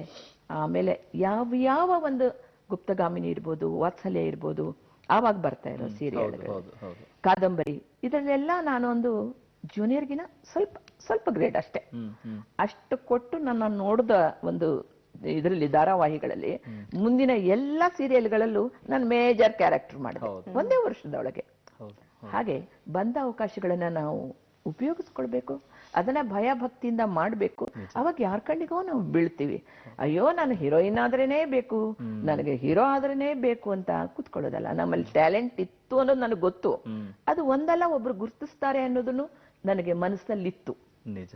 ಅಲ್ಲ, ತುಂಬಾ ಒಳ್ಳೆ ಮಾತು ಹೇಳಿದ್ರಿ. ಯಾಕಂದ್ರೆ ಇವತ್ತು ಬೆಳೆಯುವಂತ ಅಥವಾ ಬರಕ್ ಇಷ್ಟಪಡುವಂತ ಕಲಾವಿದರಿಗೆ ಇದು ನಿಜವಾಗ್ಲೂ ಒಂದು ಒಳ್ಳೆ ಸಂದೇಶ ಆಗಿದೆ. ಇನ್ನೊಂದಮ್ಮ, ನೀವು ರಂಗಭೂಮಿಯ ಒಡನಾಟ ಇಟ್ಕೊಂಡು ಬಂದಾಗ ನೀವು ರಂಗಭೂಮಿ ಅಂದ ತಕ್ಷಣ ಇಡೀ ವೇದಿಕೆಯ ವಿಸ್ತಾರ ಇಷ್ಟು ಬಳಸ್ತೀರಾ. ಆದ್ರೆ ಸೀರಿಯಲ್ ಅಂತ ಅಥವಾ ಸಿನಿಮಾ ಅಂತ ಬಂದಾಗ ಕ್ಯಾಮ್ರಾದ ಒಂದು ಚೌಕಟ್ಟು ಇಷ್ಟಿರುತ್ತೆ. ಅಷ್ಟು ಒಳಗಡೆ ಸೂಕ್ಷ್ಮವಾಗಿ ಅಭಿನಯಿಸೋದು ಅಂದ್ರೆ ತುಂಬಾ ಕಷ್ಟ ಅಂತಾನೂ ಹೇಳ್ತಾರೆ. ಈಗಲೂ ಕಷ್ಟ ಅನಿಸ್ತಾ ಇದೆ ರೀ ನನಗೆ. ಯಾಕಂದ್ರೆ ನಾವು ಜೋರಾಗೆ ಮಾತಾಡಿ ನೋಡಿ, ಒಳ್ಳೆ ಮೈಕ್ ಇರುತ್ತೆ, ಆದ್ರೂ ಅಷ್ಟು ಜೋರಾಗಿ ಮಾತಾಡೇ ನಮ್ಗೆ ಅಭ್ಯಾಸ. ಈಗಲೂ ಅದು ಅಭ್ಯಾಸ ಹೋಗಿಲ್ಲ. ಸ್ವಲ್ಪ ಇಷ್ಟೇ ಮಾತಾಡಿದ್ರು ಸಾಕು. ಇಷ್ಟು ಮಾತಾಡಲ್ವೇ ನಾವು? ಇಲ್ಲಿಂದ ಅಲ್ಲಿವರೆಗೂ ಕೇಳ್ಬೇಕು ಅನ್ನೋದೇ ಒಂದು ಮೈಂಡ್ ಅಲ್ಲಿ ಇಷ್ಟು ಬಂದಿದ್ದು. ಈಗಲೂ ಕೂಡ ಸ್ವಲ್ಪ ನೋಡ್ತಿದ್ರಲ್ಲ ನೀವು, ನಾನು ಮಾತಾಡೋದೊಂದು ಸ್ವಲ್ಪ ಜೋರೇ ಅನ್ಸುತ್ತೆ ನನಗೆ, ಅಲ್ವಾ? ಖುಷಿ ಅನ್ಸುತ್ತೆ. ಖುಷಿ ಅನ್ಸುತ್ತೆ. ನಿಮ್ಮ ಅಭಿನಯ ನೋಡ್ತಾ ಇದ್ದಾಗ ತೆರೆಯ ಮೇಲೆ, ಅದ್ರಲ್ಲೂ ಎಸ್ಪೆಷಲಿ ಸ್ಕ್ರೀನ್ ಮೇಲೆ ನೋಡ್ತಾ ಇದ್ದಾಗ ಆ ಭಾವನೆಗಳು ಅಭಿವ್ಯಕ್ತಿಸೋಕೆ ನಿಮಗ್ ಮಾತೇ ಬೇಕಿರಲ್ಲ. ಕಣ್ಣುಗಳು ಅದೆಷ್ಟು ಮಾತಾಡ್ತಾ ಇರತ್ತೆ, ಮುಖಭಾವ ಅದೆಷ್ಟು ಮಾತಾಡ್ತಾ ಇರತ್ತೆ. ಅಲ್ಲಿ ನಿಮ್ಮ ನಟನೆ ನಮ್ಮನ್ನ ಮನಸ್ಸು ಮುಟ್ಟತ್ತೆ ಅಂತ ಹೇಳ್ಬೇಕು. ಹೌದು. ನಾವು ಇದನ್ನ ಕೇಳಿದ್ವಿ ಅಮ್ಮ ನಿಮ್ಮನ್ನ, ಸಾಮಾಜಿಕವಾದಂತ ಯಾವ್ದಾದ್ರು ನಾಟಕದ್ದು ಡೈಲಾಗ್ ಬೇಕು ನಮ್ಗೆ, ಕೇಳಿಸ್ಕೋಬೇಕು ಅಂತ ಡೈಲಾಗು. ಅಲ್ಲ, ಯಾವ್ದಾದ್ರು ತಮಾಷೆದಿರಬಹುದು ಅಥವಾ ಒಂದು ಸಾಮಾಜಿಕವಾದಿರಬಹುದು, ಯಾವ್ದಾದ್ರು ಸರಿ. ನಿಮಗೇನ್ ಇವಾಗ ಥಟ್ ಅಂತ ನೆನಪಾಗತ್ತೆ ಅದನ್ನ ಹೇಳಿ, ಯಾವ್ದಾದ್ರು ಒಂದು. ಇದೊಂದು ಗೌಡ್ರ ಗದ್ಲ ನಾಟಕದ ಮಧುರ ಪಾತ್ರ. ಅದು ಒಂದು ವೇಶ್ಯ ಪಾತ್ರ. ನಾನು ನನ್ನ ಅನುಭವ, ಅದು ಯಾವುದೇ ಪಾತ್ರ ಆಗ್ಲಿ, ಅದು ಭಿಕ್ಷುಕಿ ಪಾತ್ರ ಆಗ್ಲಿ, ಅದಕ್ಕೆ ನಾವು ಜೀವ ತುಂಬಬೇಕು. ಇದು ಅದು ಡಾಕ್ಟರ್ ಮಾಡಿದ್ರೆ ನಾನು ಡಾಕ್ಟರ್ ಆಗ್ಲಿಲ್ಲ, ಹುಚ್ಚಿ ಮಾಡಿದ್ರೆ ನಾನು ಹುಚ್ಚಿ ಆಗ್ಲಿಲ್ಲ, ನಾನು ನಾನೇ. ನನಗೆ ಯಾವತ್ತು ಯಾವುದೇ ಪಾತ್ರ ಆಗ್ಲಿ ಆ ಪಾತ್ರಕ್ಕೆ ನಾವು ಜೀವ ತುಂಬಬೇಕು, ಇಷ್ಟೇ. ನಾನೊಂದು ಇಲ್ಲಿಗೆ ಬಂತ ಸಂಗಾಯ ನಾಟಕದಲ್ಲಿ ಒಂದು ಹುಚ್ಚಿ ಪಾತ್ರ ಮಾಡ್ತಾ ಇದ್ದೆ. ಎಲ್ರು ಸೇರೆ ಉಟ್ಕೊಂಡು ಮಾಡ್ತಾ ಇದ್ರು. ನಾನೇನಾದ್ರು ವಿಭಿನ್ನವಾಗಿ ಮಾಡ್ಬೇಕು ಅಂತ ಒಂದು ಗೋಣಿ ಚೀಲ ಇರುತ್ತಲ್ಲ, ಅದನ್ನ ಕಟ್ಕೊಂಡು ಕೈನಲ್ಲಿ ಒಂದು ಚಿಪ್ಪುಗಳನ್ನ ಹಿಡ್ಕೊಂಡು ಕಸಗಳನ್ನ ಹಿಡ್ಕೊಂಡು ತಲೆ ಎಲ್ಲ ಕೆದರ್ಕೊಂಡು ಬರ್ತಾ ಇದ್ದೆ. ಅಂದ್ರೆ ಅಂತ ರೂಪ ಅಂತ ಹುಡುಗಿ ಹೆಸರು. ಅವಳೊಂದು ಲವ್ ಫೇಲ್ಯೂರ್ ಆಗಿ ಆತರ ಹುಚ್ಚಿಯಾಗಿರ್ತಾಳೆ. ಅವ್ರ ಅಪ್ಪನೇ ಡಾಕ್ಟರ್ ಇರ್ತಾನೆ. ಆ ಡಾಕ್ಟರ್ ಎದುರಿಗೆ ಆ ಮಗಳ ಹಾಗೆ ಬರ್ತಾಳೆ. ಅವಾಗ ನನಗನ್ಸಿದ್ದು, ಹಗಲ ಒಂದು ಜೀವನದಾಗ್ಲಾಗ್ಲಿ ನಾಟಕದ ಜೀವನದಲ್ಲಾಗ್ಲಿ ನಮ್ಮನ್ನ ನನ್ನ ಮೈನ ಅದನ್ನ ನೋಡ್ಬೇಕು ಅಂತ ಯಾರು ಇದು ಮಾಡಲ್ಲ. ಹುಚ್ಚಿ ಅಂದ್ರೆ ಆ ಕಲ್ಪನೆ ಹುಚ್ಚಿನೇ ಇರ್ಬೇಕು. ನೀಟ್ನೆಸ್ ಆಗಿ ನಾನು ಸೀರೆ ಪಿನ್ ಮಾಡ್ಕೊಂಡು ಬಂದ್ರೆ ಅವಳನ್ನು ಹುಚ್ಚಿ ಅಂತಾರ. ನನ್ನ ಅನಿಸಿಕೆ ಅಭಿಪ್ರಾಯ ಹಾಗೆ. ನಾನು ಅದನ್ನ ಅದೇ ತರ ಮಾಡ್ತಾ ಇದ್ದೆ. ಜನ ಅಯ್ಯಯ್ಯೋ ಅಂದ್ಬಿಡೋರು ಸ್ಟೇಜಿಗೆ ಬಂದ ತಕ್ಷಣ, ಎಷ್ಟು ಚಂದದ ಹುಡುಗಿ, ಹೆಂಗ ಹುಚ್ಚಿ ಹಿಡಿದು ಹಿಂಗಾದ್ಲಲ್ಲ ಅಂತ. ಆಮೇಲೆ ಇನ್ನೊಂದು ಹಡದವ ಬರೆದ ಇಲ್ಲ, ನನ್ನವರು ನನ್ನ ಹಡದವರು ಅಂತ, ಅದು ಒಂದು ನಾಟಕ. ನಾನು ಸ್ವಂತ ಕಂಪ್ನಿ ಮಾಡಿದ್ದೆ. ಆ ಕಂಪ್ನಿನಲ್ಲಿ ಫೇಮಸ್ ನಾಟಕ ನಂದದು. ಲಾಸ್ಟ್ ಅವ್ರದ್ದು ಫಸ್ಟ್ ನೈಟ್ ಇರುತ್ತೆ ಗಂಡನ ಜೊತೆ. ಅವಾಗ ಅವಳು ಚಿಕ್ಕಮ್ಮ ಇನ್ನೊಬ್ಬ ಚಿಕ್ಕಮ್ಮನ ರಿಲೇಷನ್ಗೆ ಕೊಡಬೇಕು ಅಂತ ಇರುತ್ತೆ. ಅವನು ಬಂದು ಆ ಕಂಬಕ್ಕೆ ಗಂಡನ ಕಟ್ಟಾಕ್ಬಿಟ್ಟು ರೇಪ್ ಮಾಡಿಸ್ತಾರೆ. ಆ ಸನ್ನಿವೇಶ ನಾನು ಹೇಗ್ ಮಾಡ್ತಿದ್ದೆ ಅಂದ್ರೆ, ಅದನ್ನು ನೋಡಕ್ ಬರೋರು ಜನ, ಈ ವಾಚಿಂದೊಂದು ಇದಿರುತ್ತಲ್ಲ, ಬೆಲ್ಟ್ ಇರುತ್ತೆ, ಅದಕ್ಕೆ ಹೇಳ್ತಾರೆ, ಆ ತರದೊಂದು ಬ್ಲೌಸ್ ಹೊಲ್ಸಿದ್ದೆ ಹಿಂದೆ. ಇದನ್ನ ಅದನ್ನ ಹಿಂಗ್ ಹರಿತಾನೆ ಅವನು, ಮೈಕ್ ಹತ್ರ ಹಿಂಗ್ ಬಂದ್ರೆ ಪರ್ರ ಅಂತ ಅಯ್ಯೋ ದಿನ ಒಂದ್ ಬ್ಲೌಸ್ ಹೊಲಿಸ್ತಾರ ಇವರು ಅಂತ ಹೇಳಿಲ್ಲ. ಆ ತರ ನಾನು ಪ್ಲಾನ್ ಮಾಡಿದ್ದೆ ಹಿಂದೆ. ವೆಲ್ಕ್ರೋ ಹಿಂದೆ ಆ ತರಾನೇ ಅವನು ಕಿತ್ತಾಕ್ತಾನೆ. ಸೀರೆ ಇಲ್ಲಿವರೆಗೂ ಲಂಗ ಬ್ಲೌಸು ಇಲ್ಲಿವರೆಗೂ ಹಾಕಿ ಹೀಗೆ ನಿಂತ್ರೆ ಜನ ಎಲ್ಲ ಅಯ್ಯೋ ಅನ್ನೋರೇ ವಿನಃ ನನ್ನನ್ನ ಒಂದು ಕೆಟ್ಟ ಕಣ್ಣಿಂದ ಪ್ರೇಕ್ಷಕರು ಯಾರೂ ನೋಡ್ತಾ ಇರಲಿಲ್ಲ. ಅಂದ್ರೆ ಆಳವಾಗಿ ಒಂದು ಅಭಿನಯ ಇರಬಹುದು, ಒಂದು ಸನ್ನಿವೇಶ ಇರಬಹುದು.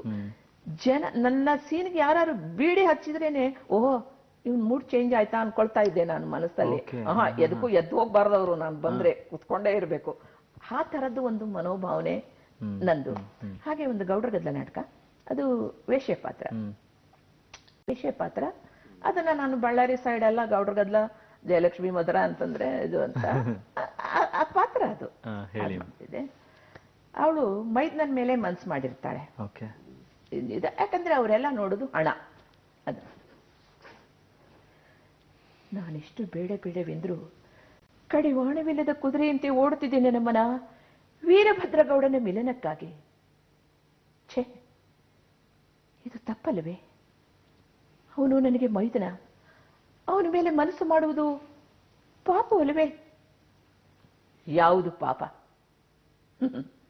ನಾನು ವೇಶ್ಯೆ, ನನಗೆ ಬೇಕಾಗಿದ್ದು ಹಣ. ಹಣ ಕೊಟ್ರೆ ಇವನು ಅಷ್ಟೇ, ಇವರ ಅಣ್ಣನೂ ಅಷ್ಟೇ. ನನಗೆ ಬೇಕಾಗಿದ್ದು ಹಣ ಮಾತ್ರ. ಛೆ, ಇಲ್ಲ, ಇಂದು ಮನೆಗೆ ಬರಲಿ, ಕೇಳೇ ಬಿಡುತ್ತೇನೆ. ನನ್ನ ಮಾತಿಗೆ ಒಪ್ಪಿ ನನ್ನ ಮನದರ್ಥವನಾದ್ರೆ ಮಧು ತುಂಬಿದ ಪಾತ್ರೆ ನಾನವನ ಪಾಲಿಗೆ. ನಿರಾಕರಿಸಿ ದೂರ ಸರಿದ್ರೆ ವಿಷವನ್ನೇ ಕಾರುವ ಕಾರಂಜಿ ನಾನವನ ಪಾಲಿಗೆ. ओसी किसी का दौलत नहीं, पुलिस किसी का दोस्त नहीं, ब्रांड किसी का औरत नहीं, समझे? ಓ ಮೈ ಗಾಡ್. ಅಲ್ಲ, ಪಾತ್ರ ಡ್ಯೂಯಲ್ ಕ್ಯಾರೆಕ್ಟರ್, ಮನಸ್ಸು ಮಾತಾಡ್ಕೊಳ್ಳೋದು. ಅಯ್ಯೋ, ಒಂದು ಎಲ್ಲಿ ಕೂತಿದ್ದೀವಿ ನಾವು ಅಂತ ನಾವು ಮೈ ಮರೆತು. ನನ್ನ ಈಗ 30 ವರ್ಷದ ಕೆಳಗಡೆ ಕರ್ಕೊಂಡು ಹೋಗಿದ್ರಿ, ನಿಮಗೆ ನಾನು ರೋಮಾಂಚನವಾಗ್ತಾ ಇದೆ ನಮಗೆ ನಿಜವಾಗಿ. ಅನುಭವ ಜೊತೆಗೆ ನಮ್ಮ ವೀಕ್ಷಕರಿಗೆ ಆ ಅನುಭವ ಕೊಡ್ತಾ ಇರೋದಿದೆಯಲ್ಲ, ಹ್ಯಾಟ್ಸ್ ಆಫ್ ಟು ಯು. ನಿಜವಾಗ್ಲೂ ಏನ್ ಮಾತಾಡ್ಬೇಕು ಗೊತ್ತಾಗೋದಿಲ್ಲ. ಥಿಯೇಟರ್ದು ಒಂದು ವಿಶ್ವವಿದ್ಯಾನಿಲಯ ಕರ್ಕೊಂಬಂದ್ ನಾವು ಇಲ್ಲಿ ಮೊಬೈಲ್ ವಿಶ್ವವಿದ್ಯಾನಿಲಯ, ನಿಮ್ಮನ್ನ ಕೂಡಿಸಿ ನಿಮ್ಮಿಂದ ಇದೆಲ್ಲ ನಾವು ವಿಷಯ ಹೊರಗೆ ತೆಗಿಯೋಕ್ ಸಾಧ್ಯ ಆಗ್ತಿದೆ ಅಂತ ನಮಗ್ ಖುಷಿ ಆಗ್ತಿದೆ. ಬಹುಶಃ 2 ಗಂಟೆ ಸಾಲದು ನಿಮ್ಮನ್ನ ಮಾತಾಡ್ಸೋದಕ್ಕೆ. ಇನ್ನೊಂದ್ 5-6 ಗಂಟೆ ನಾವು ಕೂತಿದ್ರು ಅಷ್ಟು ಹಂಚಿಕೊಳ್ಳುವಷ್ಟು ಅಪಾರವಾದಂತ ಅನುಭವ, ಮಾತು, ವಿಷಯ ನಿಮ್ಮಲ್ಲಿದೆ. ಇದೆಲ್ಲದರ ಜೊತೆಗೆ ಈ ಸೀರಿಯಲ್ಗಳಲ್ಲಿ ಮಾಡ್ತಾ ಅನೇಕ ಸೀರಿಯಲ್ಗಳಲ್ಲಿ 1000 ಕಂತುಗಳನ್ನ ಮುಗಿಸ್ತೀರಿ. ನಿಮ್ಮದೇ ಆದಂತ ಒಂದು ಅಸ್ತಿತ್ವವನ್ನ, ನಿಮ್ಮದೇ ಆದಂತ ಒಂದು ಛಾಪನ್ನ ಈ ಟೆಲಿವಿಷನ್ ಮಾಧ್ಯಮದಲ್ಲಿ ನೀವು ಸ್ಥಾಪಿಸ್ತಾ ಬಂದ್ರಿ. ಚಲನಚಿತ್ರಗಳಲ್ಲಿ ಕೂಡ ಅವಕಾಶ ಸಿಗ್ತಾ ಬಂತು. ಹೇಗೆ ಈ ಅನುಭವ? ಇದರ ಬಗ್ಗೆ ಹೇಳಿ. ಇವಾಗ ನಾನು ಮಾಡ್ತಿರೋ ಕುಲವಧು ಕೂಡ 1000 ಎಪಿಸೋಡ್ ಆಗಿದೆ. ನನಗೆ 3-4 ಪ್ರಶಸ್ತಿಗಳು 1000 ಎಪಿಸೋಡಿನ ಪ್ರಶಸ್ತಿ, 1000 ಸರದಾರರು ಅಂತ. ಅದು ನನಗೆ ತುಂಬಾ ಖುಷಿ ಕೊಟ್ಟ ವಿಷಯ. ಇದು ಒಂದು ದೊಡ್ಡ ಫ್ಯಾಕ್ಟರಿ, ದೊಡ್ಡ ಸಮುದ್ರ ಇದ್ದ ಹಾಗೆ. 1000 ಜನಕ್ಕೆ ಜನ ಬರ್ತಾರೆ. ಆಮೇಲೆ ನಿಜವಾಗ್ಲೂ ನಾವು ರಂಗಭೂಮಿನಲ್ಲಿ ಹೇಳಿದ್ವಿ, ಉತ್ತರ ಕರ್ನಾಟಕದಲ್ಲಿ ಆ ಒಂದು ನಾಟಕ 1000 ಜನಕ್ಕೆ ನಾವು ರೀಚ್ ಆಗ್ತೀವಿ. ಇದು ಹಾಗಲ್ಲ. ಸೀರಿಯಲ್ಲು ಒಂದು ಎಪಿಸೋಡ್ ಅಲ್ಲಿ ಮಾಡಿದ್ರೆ ಇವತ್ತು ನೀವು ಕೋಟ್ಯಾಂತರ ಜನಕ್ಕೆ ರೀಚ್ ಆಗ್ತೀರಿ. ಅದರಲ್ಲೂ ಒಂದು ಎಪಿಸೋಡು ಅಥವಾ ಅದು ಒಳ್ಳೆ ಎಪಿಸೋಡು, ಒಳ್ಳೆ ಹೋಗುವ ಒಂದು ಟೆಲಿಕಾಸ್ಟ್ ಆಗುತ್ತೆ ಅಂತ ಜನಗಳಿಗೆ ಗೊತ್ತಾಗ್ಬಿಟ್ರೆ ಅದನ್ನ ಹೆಣ್ಮಕ್ಳಂತೂ ಪ್ರತಿ ಮನೆ ಹೆಣ್ಣು ಮಕ್ಕಳಿಗೂ ನಾವು ಪರಿಚಿತರು ಕಲಾವಿದ್ರು. ಅದು ನನಗೆ ತುಂಬಾ ಹೆಮ್ಮೆ ಅನ್ಸುತ್ತೆ. ಆ ಕ್ಷೇತ್ರಕ್ಕೂ ಈ ಕ್ಷೇತ್ರಕ್ಕೂ ಏನು ವ್ಯತ್ಯಾಸ ಅಂದ್ರೆ ಅಲ್ಲಿ ತಲೆನೋವು ಬರ್ಲಿ ಹೊಟ್ಟೆ ನೋವು ಬರ್ಲಿ ಏನಿದ್ರು ನಾವು ರಂಗಭೂಮಿ ಮೇಲೆ ಆಕ್ಟಿಂಗ್ ಮಾಡ್ಬೇಕು. ಇಲ್ಲಿ ಹಾಗಲ್ಲ. ನಮ್ಗೆ ತುಂಬಾ ಊಟದ ವಿಷಯ ಇರಬಹುದು, ಅದರಲ್ಲೂ ನಮ್ಮ ಈ ಪ್ರೊಡಕ್ಷನ್ ಕುಲೋವುದು ಪ್ರೊಡಕ್ಷನ್ ತುಂಬಾ ಒಳ್ಳೆ ಪ್ರೊಡಕ್ಷನ್. ನಮಗೆ ಒಂದು ಸಂಬಳ ಇರಬಹುದು, ಹೊರಗಡೆ ಹೋದಾಗ ಒಂದು ಗೌರವ ಇರಬಹುದು. ನಮಗೆ ಎಷ್ಟು ಸವಲತ್ತುಗಳನ್ನ ಕೊಟ್ಟಿದೆ, ಎಷ್ಟು ಗೌರವವನ್ನು ತಂದು ಕೊಟ್ಟಿದೆ. ಅದಕ್ಕೆ ನಿಜವಾಗ್ಲೂ ಒಬ್ಬರು ಒಂದು ಮಾತು ಹೇಳ್ತಾರೆ, ವಿಜ್ಞಾನ ಮನುಷ್ಯನನ್ನು ಬೆಳೆಸುತ್ತೆ, ಕಲೆ ಮನುಷ್ಯತ್ವವನ್ನು ಬೆಳೆಸುತ್ತೆ ಅಂತ ತಿಳಿದವರು ಒಂದು ಮಾತು ಹೇಳ್ತಾರೆ. ಅದು ತುಂಬಾ ಸತ್ಯವಾದ ಮಾತು. ನಿಜಕ್ಕೂ ನಮ್ಮ ಒಂದು ವಾಹಿನಿಗಳಿಗೆ ಎಷ್ಟು ನಾನು ಕೃತಜ್ಞತೆ ಹೇಳಿದ್ರು ಸಾಲದು.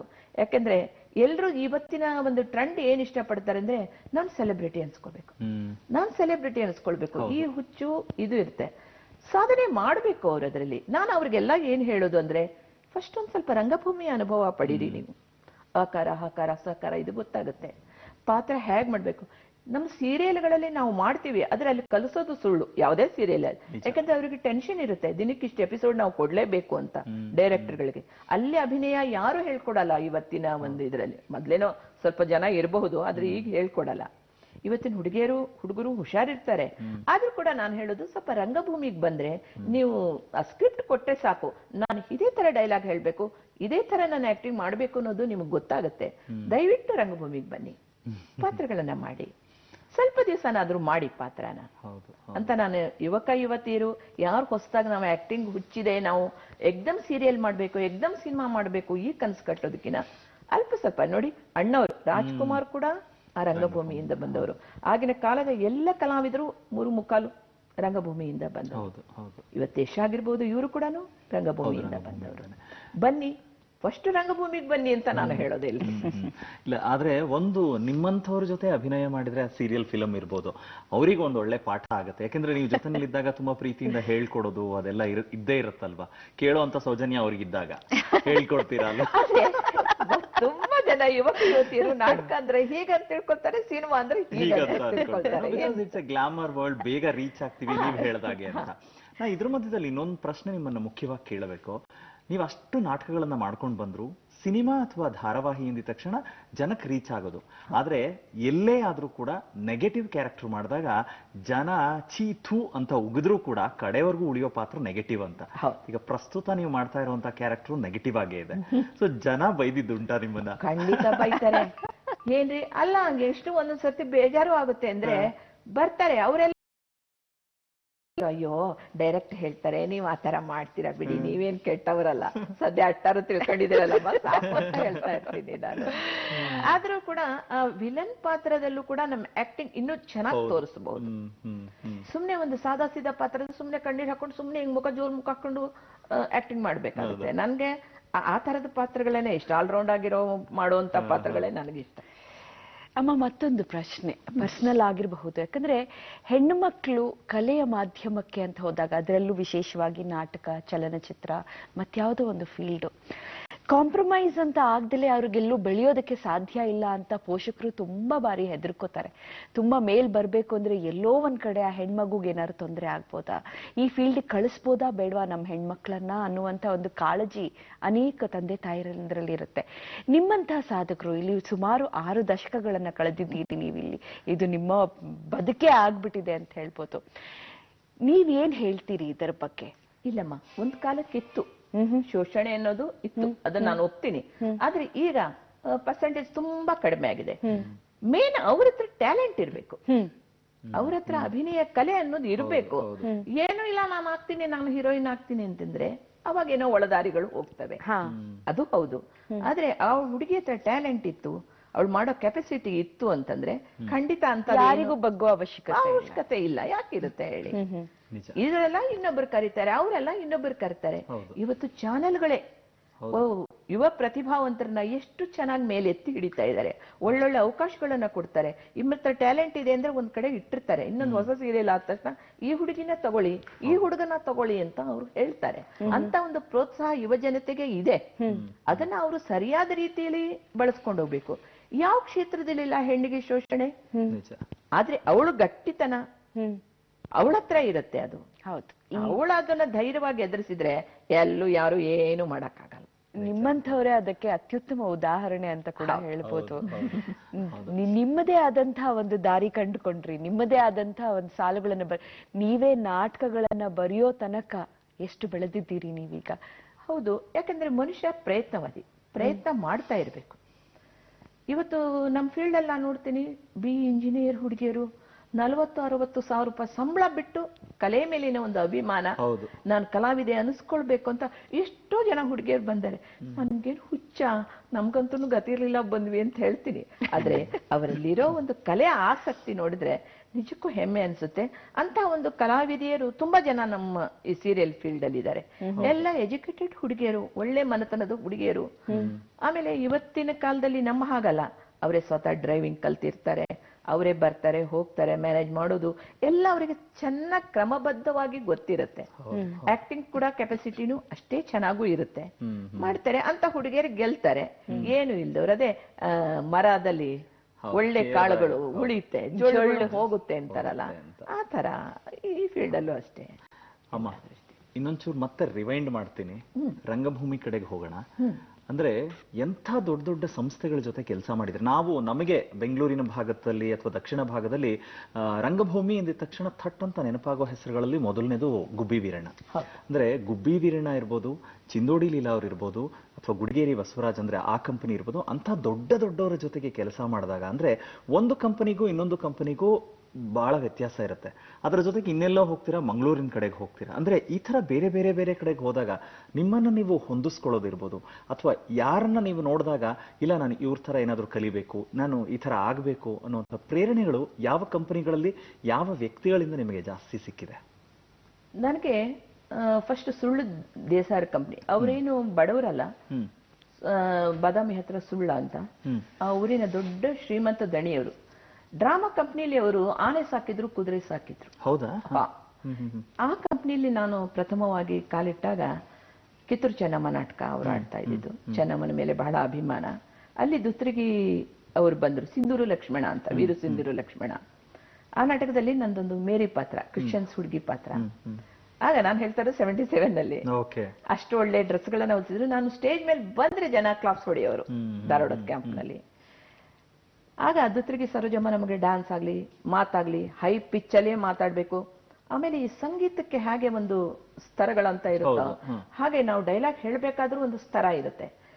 ಒಬ್ಬ ಪ್ರೇಕ್ಷಕ ನಮ್ಗೆ ಕ್ಲಾಪ್ಸ್ ತಟ್ಟಬೇಕಂದ್ರೆ ಅವನ ಹಾರ್ಟಿಗೆ ಟಚ್ ಆಗ್ಬೇಕು ನಮ್ ಡೈಲಾಗು, ಅಂದ್ರೆ ಮಾತ್ರ ಅದು ಅವನು ಹೊಡೆಯಕ್ ಸಾಧ್ಯ. ಇಲ್ಲಿದ್ರೆ ಸುಮ್ನೆ ಯಾರು ಹೊಡೀರಿ, ಚಪ್ಪಾಳೆ ಹೊಡೀರಿ.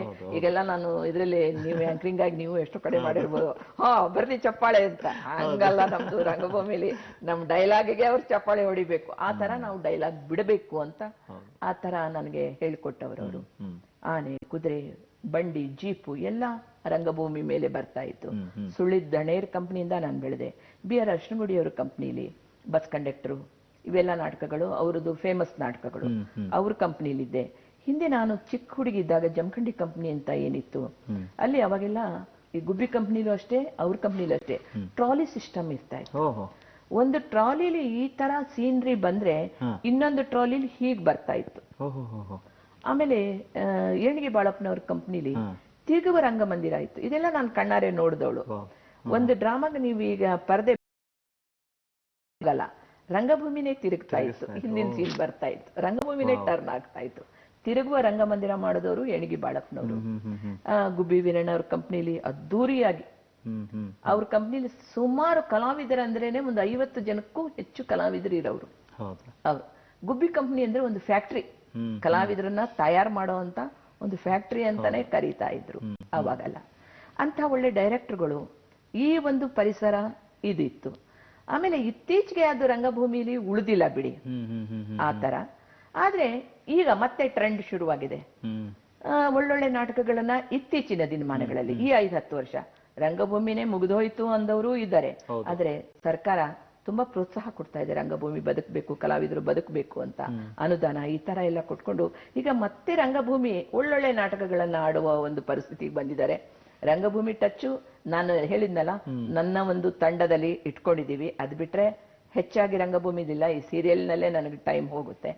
ಹೀಗಾಗಿ ರಂಗಭೂಮಿಯ ನಂಟು ಸ್ವಲ್ಪ ಕಡಿಮೆ ಆಗಿದೆ. ಕಡಿಮೆ ಆಗಿದೆ ಅಂದ್ರೂ ಒಂದು ವರ್ಷಕ್ಕೊಂದು 20-30 ನಾಟಕದಲ್ಲಂತರೂ ಪಾತ್ರ ಮಾಡಿರ್ತೀನಿ ಇವತ್ತು, ಕೊನೆವರೆಗೂ ಬಿಡಲ್ಲ. ಹೇಳಿದ್ನಲ್ಲ, ಅದರಲ್ಲಿ ಅದು ಒಂಥರ ನಮ್ಗೆ ಹೋಳ್ಗೆ, ಇದು ಹಪ್ಪಳ, ಜೀವನಕ್ಕೆ ಉದ್ಯೋಗ ಬೇಕು. ಅದು ಯಾಕಂದ್ರೆ ನಮ್ ಆಕ್ಷನ್ ರಿಯಾಕ್ಷನ್ ಬರ್ತಾ ಇರುತ್ತೆ, ಜನ ಕ್ಲಾಸ್ ಹೊಡೆದ್ರು ನನ್ನ ಡೈಲಾಗ್ ರೀಚ್ ಆಗಿ. ಇಲ್ಲಿ ಹಾಗಲ್ಲ, ಸಾವಿರಾರು ಲಕ್ಷಾಂತರ ಜನ ಕ್ಯಾಮ್ರಾದೊಳಗೆ ಕೂತಿದ್ದಾರೆ ಅಂತ ನಾವು ಆಕ್ಟಿಂಗ್ ಮಾಡ್ಬೇಕಾಗತ್ತೆ. ಅಲ್ಲಿ ಹಾಗಲ್ಲ, ಆ ಖುಷಿನೇ ಬೇರೆ, ಈ ಖುಷಿನೇ ಬೇರೆ. ಇದು ಒಂದು ಎಪಿಸೋಡ್ ಮಾಡಿ ನಾನೆಲ್ಲರೂ ಹೊರಗಡೆ ಬಂದ್ರೆ ಜನ ಏನು ನಮ್ ಜೊತೆ ಫೋಟೋ ತೆಗೆಸ್ಕೊತಾರೆ, ಇದೆಲ್ಲ ಈ ಖುಷಿ ಇರುತ್ತೆ. ಆದ್ರೆ ಅಲ್ಲಿ ಖುಷಿ ಬೇರೆ, ಇಲ್ಲಿಯ ಖುಷಿ ಒಂದು ಬೇರೆ. ನಿಜ, ಹಚ್ಚಿದಂತ ಬಣ್ಣದ ಗೀಳು ಯಾವತ್ತೂ ಬಿಡಲ್ಲ ಅನ್ನೋದು ಕೂಡ ಅಷ್ಟೇ ಸತ್ಯ. ಯಾಕೆಂದ್ರೆ ಕಲಾವಿದರಾದವರು ಯಾವ್ದೋ ಕಾರಣಾಂತರಗಳಿಂದ, ಅಂದ್ರೆ ವೈವಾಹಿಕ ಬದುಕೋ ಇನ್ನೇನೋ ಅಂದಾಗ ಕೆಲವರು ಬಿಟ್ಟಿದ್ರು ಕೂಡ ಮತ್ತೆ ವಾಪಸ್ ಬರ್ತಾರೆ ಅನ್ನುವಂತ ಎಷ್ಟೋ ನಿದರ್ಶನಗಳಿದೆ. ಆದ್ರೆ ನೀವು ಇಡೀ ಬದುಕನ್ನೇ ಬಣ್ಣದ ಬದುಕಾಗಿಸ್ಕೊಂಡಿರೋದು ನಿಜವಾಗ್ಲೂ ಎಷ್ಟು ಪ್ರೇರಣಾದಾಯಕ. ಅದಕ್ಕಿಂತ ನೀವಿಷ್ಟೆಲ್ಲ ವರ್ಷ ರಂಗಭೂಮಿಯಲ್ಲಿ ಸವಿಸಿದ್ದೀರಿ, ಈಗ ಸೀರಿಯಲ್ಗಳಾಗಿರಬಹುದು, ಚಲನಚಿತ್ರಗಳು, ಇದೆಲ್ಲಕ್ಕೂ ಪ್ರತ್ಯಕ್ಷವಾಗಿ ಪರೋಕ್ಷವಾಗಿ ನಿಮ್ಮ ಕುಟುಂಬದವರು ಅದೆಷ್ಟು ಬೆಂಬಲವನ್ನ ಕೊಡ್ತಾ ಇರ್ಬೋದು ನಿಮಗೆ. ನಿಮ್ಮ ಮಗನ ಬಗ್ಗೆ ಹೇಳ್ತಾ ಇದ್ರಿ, ಮನೆಯಲ್ಲಿ ಯಾರ್ಯಾರಿದ್ದಾರೆ ಅಂಡ್ ಮನೆಯಿಂದ ನಿಮಗೆ ಯಾವ ರೀತಿಯ ಪ್ರೀತಿ ಪ್ರೋತ್ಸಾಹ ಸಿಗ್ತಾ ಇದೆ, ಅವ್ರ ಬಗ್ಗೆ ತಿಳ್ಕೊಳ್ಳೋ ಕುತೂಹಲ ನಮ್ಗೆ. ಇಲ್ಲ, ನನಗೆ ಒಬ್ಬನೇ ಮಗ. ಮಕ್ಕಳು ಅಂದ್ರೆ ನಂಗೆ ತುಂಬಾ ಇಷ್ಟ. ಆದ್ರೆ ಆ ಒಂದು ಮಗುದೇ ಹೇಳಿದ್ನಲ್ಲ, ಒಂದು ಅಮೂಲ್ ಡಬ್ಬ ತರೋಷ್ಟು ಕೂಡ ನಮ್ಮ ಹತ್ರ ಕೆಪಾಸಿಟಿ ಇರ್ಲಿಲ್ಲ ಅಂತ. ಹಾಗಾಗಿ ಒಬ್ಬನೇ ಮಗ, ಮುತ್ತಿನಂತ ಮಗ. ಒಂದು ಮಗನ ಹೆತ್ತವ್ರಿಗೆಲ್ಲ ಅಂತ ಗುಣದ ಮಗನೇ ಇರ್ಲಿ ಅಂತ ನಾನು ಹೆಮ್ಮೆಯಿಂದ ನನ್ನ ಮಗನ ಬಗ್ಗೆ ಹೇಳ್ಕೊಳ್ತೀನಿ. ರಮೇಶ್ ಅಂತ, ಕಂಪ್ಯೂಟರ್ ಹಾರ್ಡ್ವೇರ್ ಇಂಜಿನಿಯರ್ ಮಾಡಿದ್ದೀನಿ ಅವನ್ನ. ಯಾಕಂದ್ರೆ ನಾನು ಓದ್ಲಿಲ್ಲ, ಗೊತ್ತು.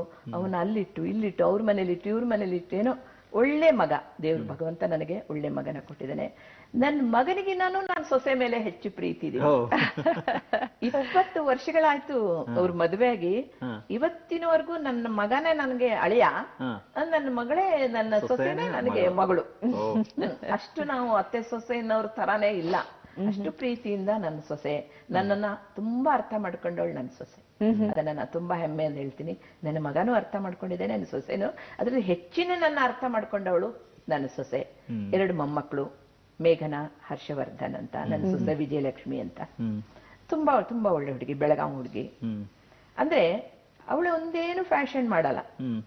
ಆದ್ರೆ ನಾನು ಹೊರಗೆ ಹೋಗ್ಬೇಕಾದ್ರೆ ಸ್ವಲ್ಪ ಲಿಫ್ಟಿಕ್ ಕಡಿಮೆ ಆದ್ರೆ, ಅಮ್ಮ ಲಿಫ್ಟಿಕ್ ಕಡಿಮೆ ಆಗಿದೆ ಬರ್ತಿದ್ದೀರಾ ಅಂತ ಹೇಳ್ತಾಳೆ. ಅಂದ್ರೆ ನಿಮ್ಮನ್ನ ಸಾವಿರಾರು ಜನ ನೋಡ್ತಾರೆ, ನೀವು ಹಾಗಿರ್ಬೇಕಮ್ಮ, ನೀವು ಸಾಧ್ಯ ಇದೆ. ಆದ್ರೆ ನಾನೇ ಅಂದ್ರೆ ಫಸ್ಟ್ ಇಂದನೂ ನಾನು ಹೊರಗಡೆ ಹೋಗ್ಬೇಕಾದ್ರೆ ನೀಟ್ನೆಸ್ ಕಲಾವಿದ್ರು ಹೋಗ್ಬೇಕು. ಇಲ್ಲಿದ್ರೆ ನಿನ್ಗೆ ಹುಷಾರಿಲ್ವಾ ಅಂತ ಕೇಳ್ತಾರ ನನಗೆ. ಚೆನ್ನಾಗಿರ್ಬೇಕು ಅಂತ. ಹೀಗಾಗಿ ನನ್ನ ಯಜಮಾನ್ರಂತೂ ಹೋಗಿರೋದು ಹೇಳಿದ್ದೀನಿ. ನನ್ನ ಮಗ, ನನ್ನ ಸೊಸೆ, ನನಗೆ 2 ಮೊಮ್ಮಕ್ಕಳು. ತುಂಬಾ ತುಂಬಾ ಪ್ರೀತಿ ಅಭಿಮಾನ. ನನ್ನ ಇದರಲ್ಲಿ ಯಾವತ್ತೂ ಅವರು ಪ್ರೋತ್ಸಾಹ ಕೊಡ್ತಾರೆ. ಅಮ್ಮ ಏನ್ ಮಾಡಿದ್ರು ಒಳ್ಳೆಯದನ್ನು ಮಾಡ್ತಾರೆ, ಅವರು ಒಳ್ಳೆ ಕೆಲಸಗಳನ್ನೇ ಮಾಡ್ತಾರೆ. ಇಷ್ಟು ಕಾನ್ಫಿಡೆನ್ಸು ನನ್ನ ಸೊಸೆಗಾಗ್ಲಿ ನನ್ನ ಮಗನಿಗಾಗ್ಲಿ ನನ್ನ ಬಗ್ಗೆ, ನನ್ನ ಇದು ಬಗ್ಗೆ. ಆದ್ರೆ ಅವನು ಕಲಾವಿದ ಆಗ್ಲಿಲ್ಲ, ನನ್ನ ಸೊಸೆ ಕಲಾವಿದೆ ಅಲ್ಲ. ನನ್ನ ಮೊಮ್ಮಕ್ಕಳಿಗೆ ಒಂದ್ ಸ್ವಲ್ಪ ಇದೆ, ಅದು ಮುಂದೆ ಏನಾಗ್ತಾರೋ ಗೊತ್ತಿಲ್ಲ. ಅವಳು ತುಂಬಾ ಬುದ್ಧಿವಂತೆ, ಚೆನ್ನಾಗಿ ಓದ್ತಾ ಇದ್ದಾಳೆ, BSc ಸೆಕೆಂಡ್ ಇಯರ್ ನನ್ನ ಮೊಮ್ಮಗಳು. ಅಷ್ಟು ದೊಡ್ಡ ಮೊಮ್ಮಗಳಿದ್ದಾಳ? 20 ವರ್ಷ ಆಯ್ತು ಅಂತ ಹೇಳಿದ್ರಲ್ಲ. ಈಗ ನೋಡ್ತಾ ಇರೋರೆಲ್ಲರೂ ಅನ್ಕೊಳ್ತಾ ಇರ್ತಾರೆ, ಆದ್ರೆ ನನಗೂ ಇಂತ ಅತ್ತೆ ಸಿಗಬಾರ್ದಾ ಅಂತ ಅನ್ಕೊಂಡು. ಬಹುಶಃ ಇಲ್ಲ ರೀ, ನಾನು ಹೇಳ್ತೀನಿ, ನನ್ನ ಒಂದು ಬುದ್ಧಿಗೆ ತೋಚಿದ್ದು, ಮೊದ್ಲಿಗೆಲ್ಲ ಅತ್ತೆ ಸೊಸೆ ಅಂದ್ರೆ ಹಿಂಗೆ ಆ ಜಗಳ ಓಣಿಲೆ ಅಲ್ಲಿ ಇಲ್ಲಿ ಅಕ್ಕಪಕ್ಕದ ಮನೇಲಿ. ಈಗ ಹಾಗಲ್ಲ. ಯಾಕಂದ್ರೆ ಸೀರಿಯಲ್ ಇಬ್ರು ಸೇರಿ ನೋಡ್ತಾ ಇರ್ತಾರೆ ನೋಡಿ, ಬೇಗ ಬೇಗ ಅಡ್ಗೆ ಮಾಡ್ಬಿಡು ಅತ್ತೆ, ಇದು ಇಬ್ರು ನೋಡೋಣ. ಅವ್ರಿಗೆ ಜಗಳ ಮಾಡಕ್ಕೆ ಟೈಮೇ ಸಿಕ್ಕಲ್ಲ. ಸೀರಿಯಲ್ ಅತ್ತೆ ಸೊಸೆಯನ್ನ ಒಂದು ಮಾಡಿದ್ರು. ನಮ್ಮ ಮನೇಲೇನು ಹಾಗಲ್ಲ. ಆದ್ರೆ ನನಗ್ ತಿಳಿದ ಮಟ್ಟಿಗೆ ಸೀರಿಯಲ್ ನೋಡೋ ಒಂದು ಅತ್ತೆ ಸೊಸೆಯರು ಜಗಳ ಮಾಡಕ್ಕೆ ಅದಕ್ಕೆ ಆಸ್ಪದನೇ ಇರಲ್ಲ, ಟೈಮೇ ಇರಲ್ಲ ಅವ್ರಿಗೆ. ಏನೇ ಇರ್ಲಿ, ಇವತ್ತು ಕೂತ್ಕೊಂಡು ನೀವು ಮಾತಾಡ್ತಾ ಇರೋದು ನಿಮ್ಮ ಇಡೀ ಬದುಕನ್ನು ನೋಡಿದಾಗ ತುಂಬಾ ಖುಷಿ ಆಗೋದ್ರ ಜೊತೆಗೆ ಎಂತ ಬಣ್ಣದ ಬದುಕಿನ ಬಂಗಾರದ ಬದುಕು ಅಂತ ಅನ್ಸುತ್ತೆ. ಆದ್ರೆ ಆ ಬಂಗಾರದ ಬದುಕು ಯಾವತ್ತೂ ಸವಿದೇ ಇರೋ ಬದುಕಾಗ್ಬೇಕು ಅನ್ನೋದು ನಮ್ಮ ಆಶಯ. ಅದ್ರ ಜೊತೆಗೆ ಏನಂತ ಹೇಳಿದ್ರೆ, ಹೆಣ್ಮಕ್ಳು ಅಂದಾಗ ಒಡವೆ ಆದ್ರೆ ಎಲ್ರೂ ಇಷ್ಟಪಡ್ತೀವಿ. ಆದ್ರೆ ಬಂಗಾರದ ಬೆಲೆ ಏನಿದೆ ಇವತ್ತು ಅಂತ ನೋಡುವಂತ ಸಮಯ ಕೂಡ ಈಗ ಆಗಿದೆ. ಅದನ್ನು ಕೂಡ ನೋಡ್ಕೊಂಡು ಬರುವಂತ ಸಮಯ. ನೋಡೋಣ ಇಂದಿನ ಬಂಗಾರ ಮತ್ತು ಬೆಳ್ಳಿ ದರ ಹೀಗಿದೆ. ಅಪರಂಜಿ ಚಿನ್ನ 10 ಗ್ರಾಮ್ಗೆ 31,900 ರೂಪಾಯಿ ಇದೆ. 1 ಕೆಜಿ ಬೆಳ್ಳಿಗೆ 40,400 ರೂಪಾಯಿ ಇದೆ. ಅಂದ್ರೆ 10 ಗ್ರಾಮ್ ಅಪರಂಜಿ ಚಿನ್ನಕ್ಕೆ 31,900 ರೂಪಾಯಿ ಇದೆ. ಬೆಳ್ಳಿ 1 ಕೆಜಿಗೆ 40,400 ರೂಪಾಯಿ ಇದೆ. ಎಸ್, ಅಂದ್ರೆ ಆ ರೇಟ್ಸ್ ಅದು. ಸೊ ಇವಾಗ ನೀವೇ ಮಾತಾಡ್ತಾ ಸಾಕಷ್ಟು ವಿಷಯಗಳನ್ನ ತೆರೆದಿಡ್ತಾ ಬರ್ತಾ ಇದ್ದೀರಾ. ನಿಮ್ಮ ಬದುಕನ್ನು ನೋಡ ಮಾತಾಡ್ಕೊಳ್ತಾ ಇದ್ವಿ. ಯಾಕೆ ನಿಮ್ಮ ಬದುಕೆ ಒಂದು ಪುಸ್ತಕವಾಗಬಾರ್ದು, ಅದು ತುಂಬಾ ಜನಕ್ಕೆ ಪ್ರೇರಣೆ ಕೊಡುತ್ತೆ ಅಂತ. ಅಂದ್ರೆ ಅಂಥದ್ದೇನಾದ್ರೂ ಪ್ರಯತ್ನಗಳು ನಡೆದಿದ್ಯಾ? ಹೇಗೂ ನೀವು ಬರಿತೀನಿ ಅಂತ ಹೇಳಿದ್ದೀರಾ. ಸೊ ಹಾಗಾಗಿ ಬರ್ದಿದ್ದೀನಿ ಕೆಲವೊಂದು 15-20 ಎಪಿಸೋಡ್ಗಳನ್ನ ಟೈಪ್ ಬರ್ದಿದ್ದೀನಿ. ಅಂದ್ರೆ ನನ್ನ ಜೀವನದಲ್ಲಿ ನಡೆದ ಘಟನೆ ಇರ್ಬೋದು, ಬೇರೆಯವರ ಜೀವನದಲ್ಲಿ ನಾನು ನೋಡಿದ ಘಟನೆ ಇರ್ಬೋದು. ಘಟನೆಗಳು ಹೇಗಿರ್ಬೇಕು ಅಂತ ಅಂದ್ರೆ ನನಗೊಬ್ರು ಹೇಳಿದ್ರು, ಅದನ್ನ ನಾನು ನಿಮ್ಮ ಮುಂದೆ ಹೇಳಿದ್ರೆ ನೀವು ಅದನ್ನ ಮರಿಬಾರ್ದು. ನಮ್ಮ ಜೀವನದ ಘಟನೆ ನಮ್ಗೆ ನೆನಪಿರುತ್ತೆ, ನನ್ನ ಘಟನೆ ನಿಮ್ಮ ಎದುರಿಗೆ ಹೇಳಿದಾಗ ನೀವು ಅದನ್ನ ಜೀವನದಲ್ಲಿ ಮರಿಬಾರ್ದು. ಅದು ನಿಜವಾದ ಒಂದು ಘಟನೆ ಅಂತ ನನಗೊಬ್ರು ಹೇಳಿದ್ರು ದೊಡ್ಡವರು.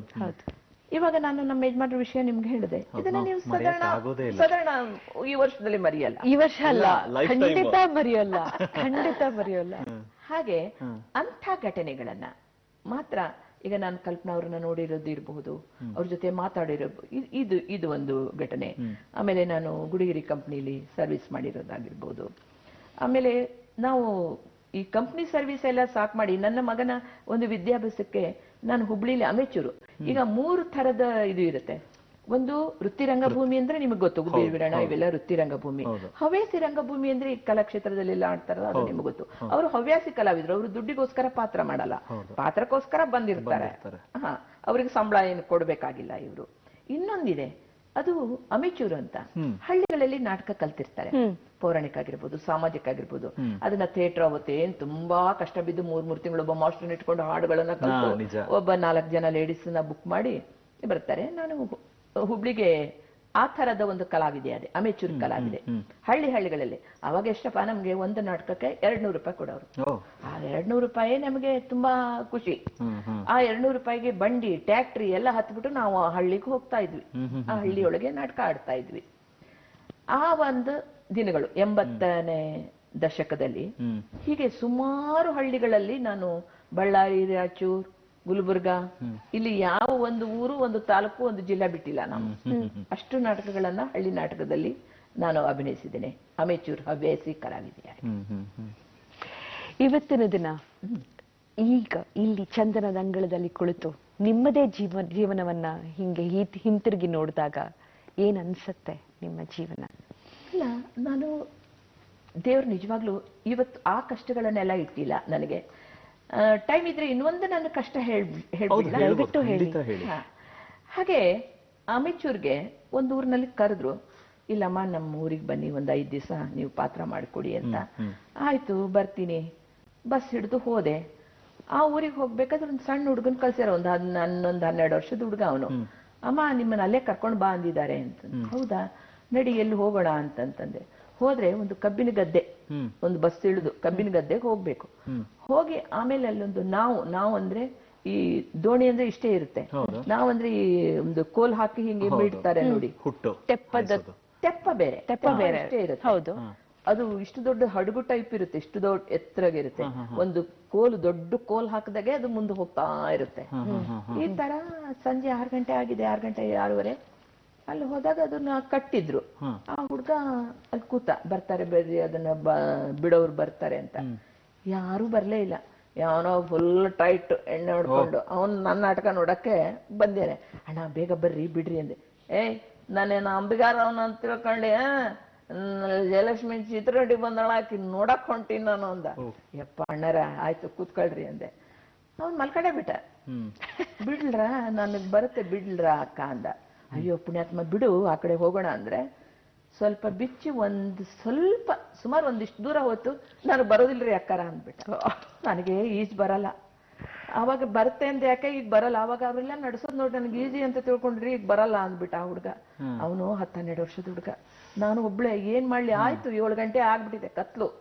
ಕೊನೆಗೆ ಅಳ್ತಾ ಕುಂತ್ರೆ ಅಲ್ಲಿ ಯಾರು ಕೇಳ್ತಾರೆ? ನನ್ನ ಕಣ್ಣೀರ್ ಒರ್ಸ್ಕೊಂಡು ಸೀರೆ ಸೆರೆ ಕಟ್ಕೊಂಡು ನಾನೇ ಅದಕ್ಕೆ ಕೋಲ್ ತಗೊಂಡು ಮಿಡ್ತಾ ಇದ್ದೀನಿ. ಕರಳೆಲ್ಲ ಬಾಯಿ ಬಂದಂಗ ಆಗ್ತದೆ, ಕೈಯೆಲ್ಲ ಬೊಬ್ಬೆ ಇದ್ದಿದೆ.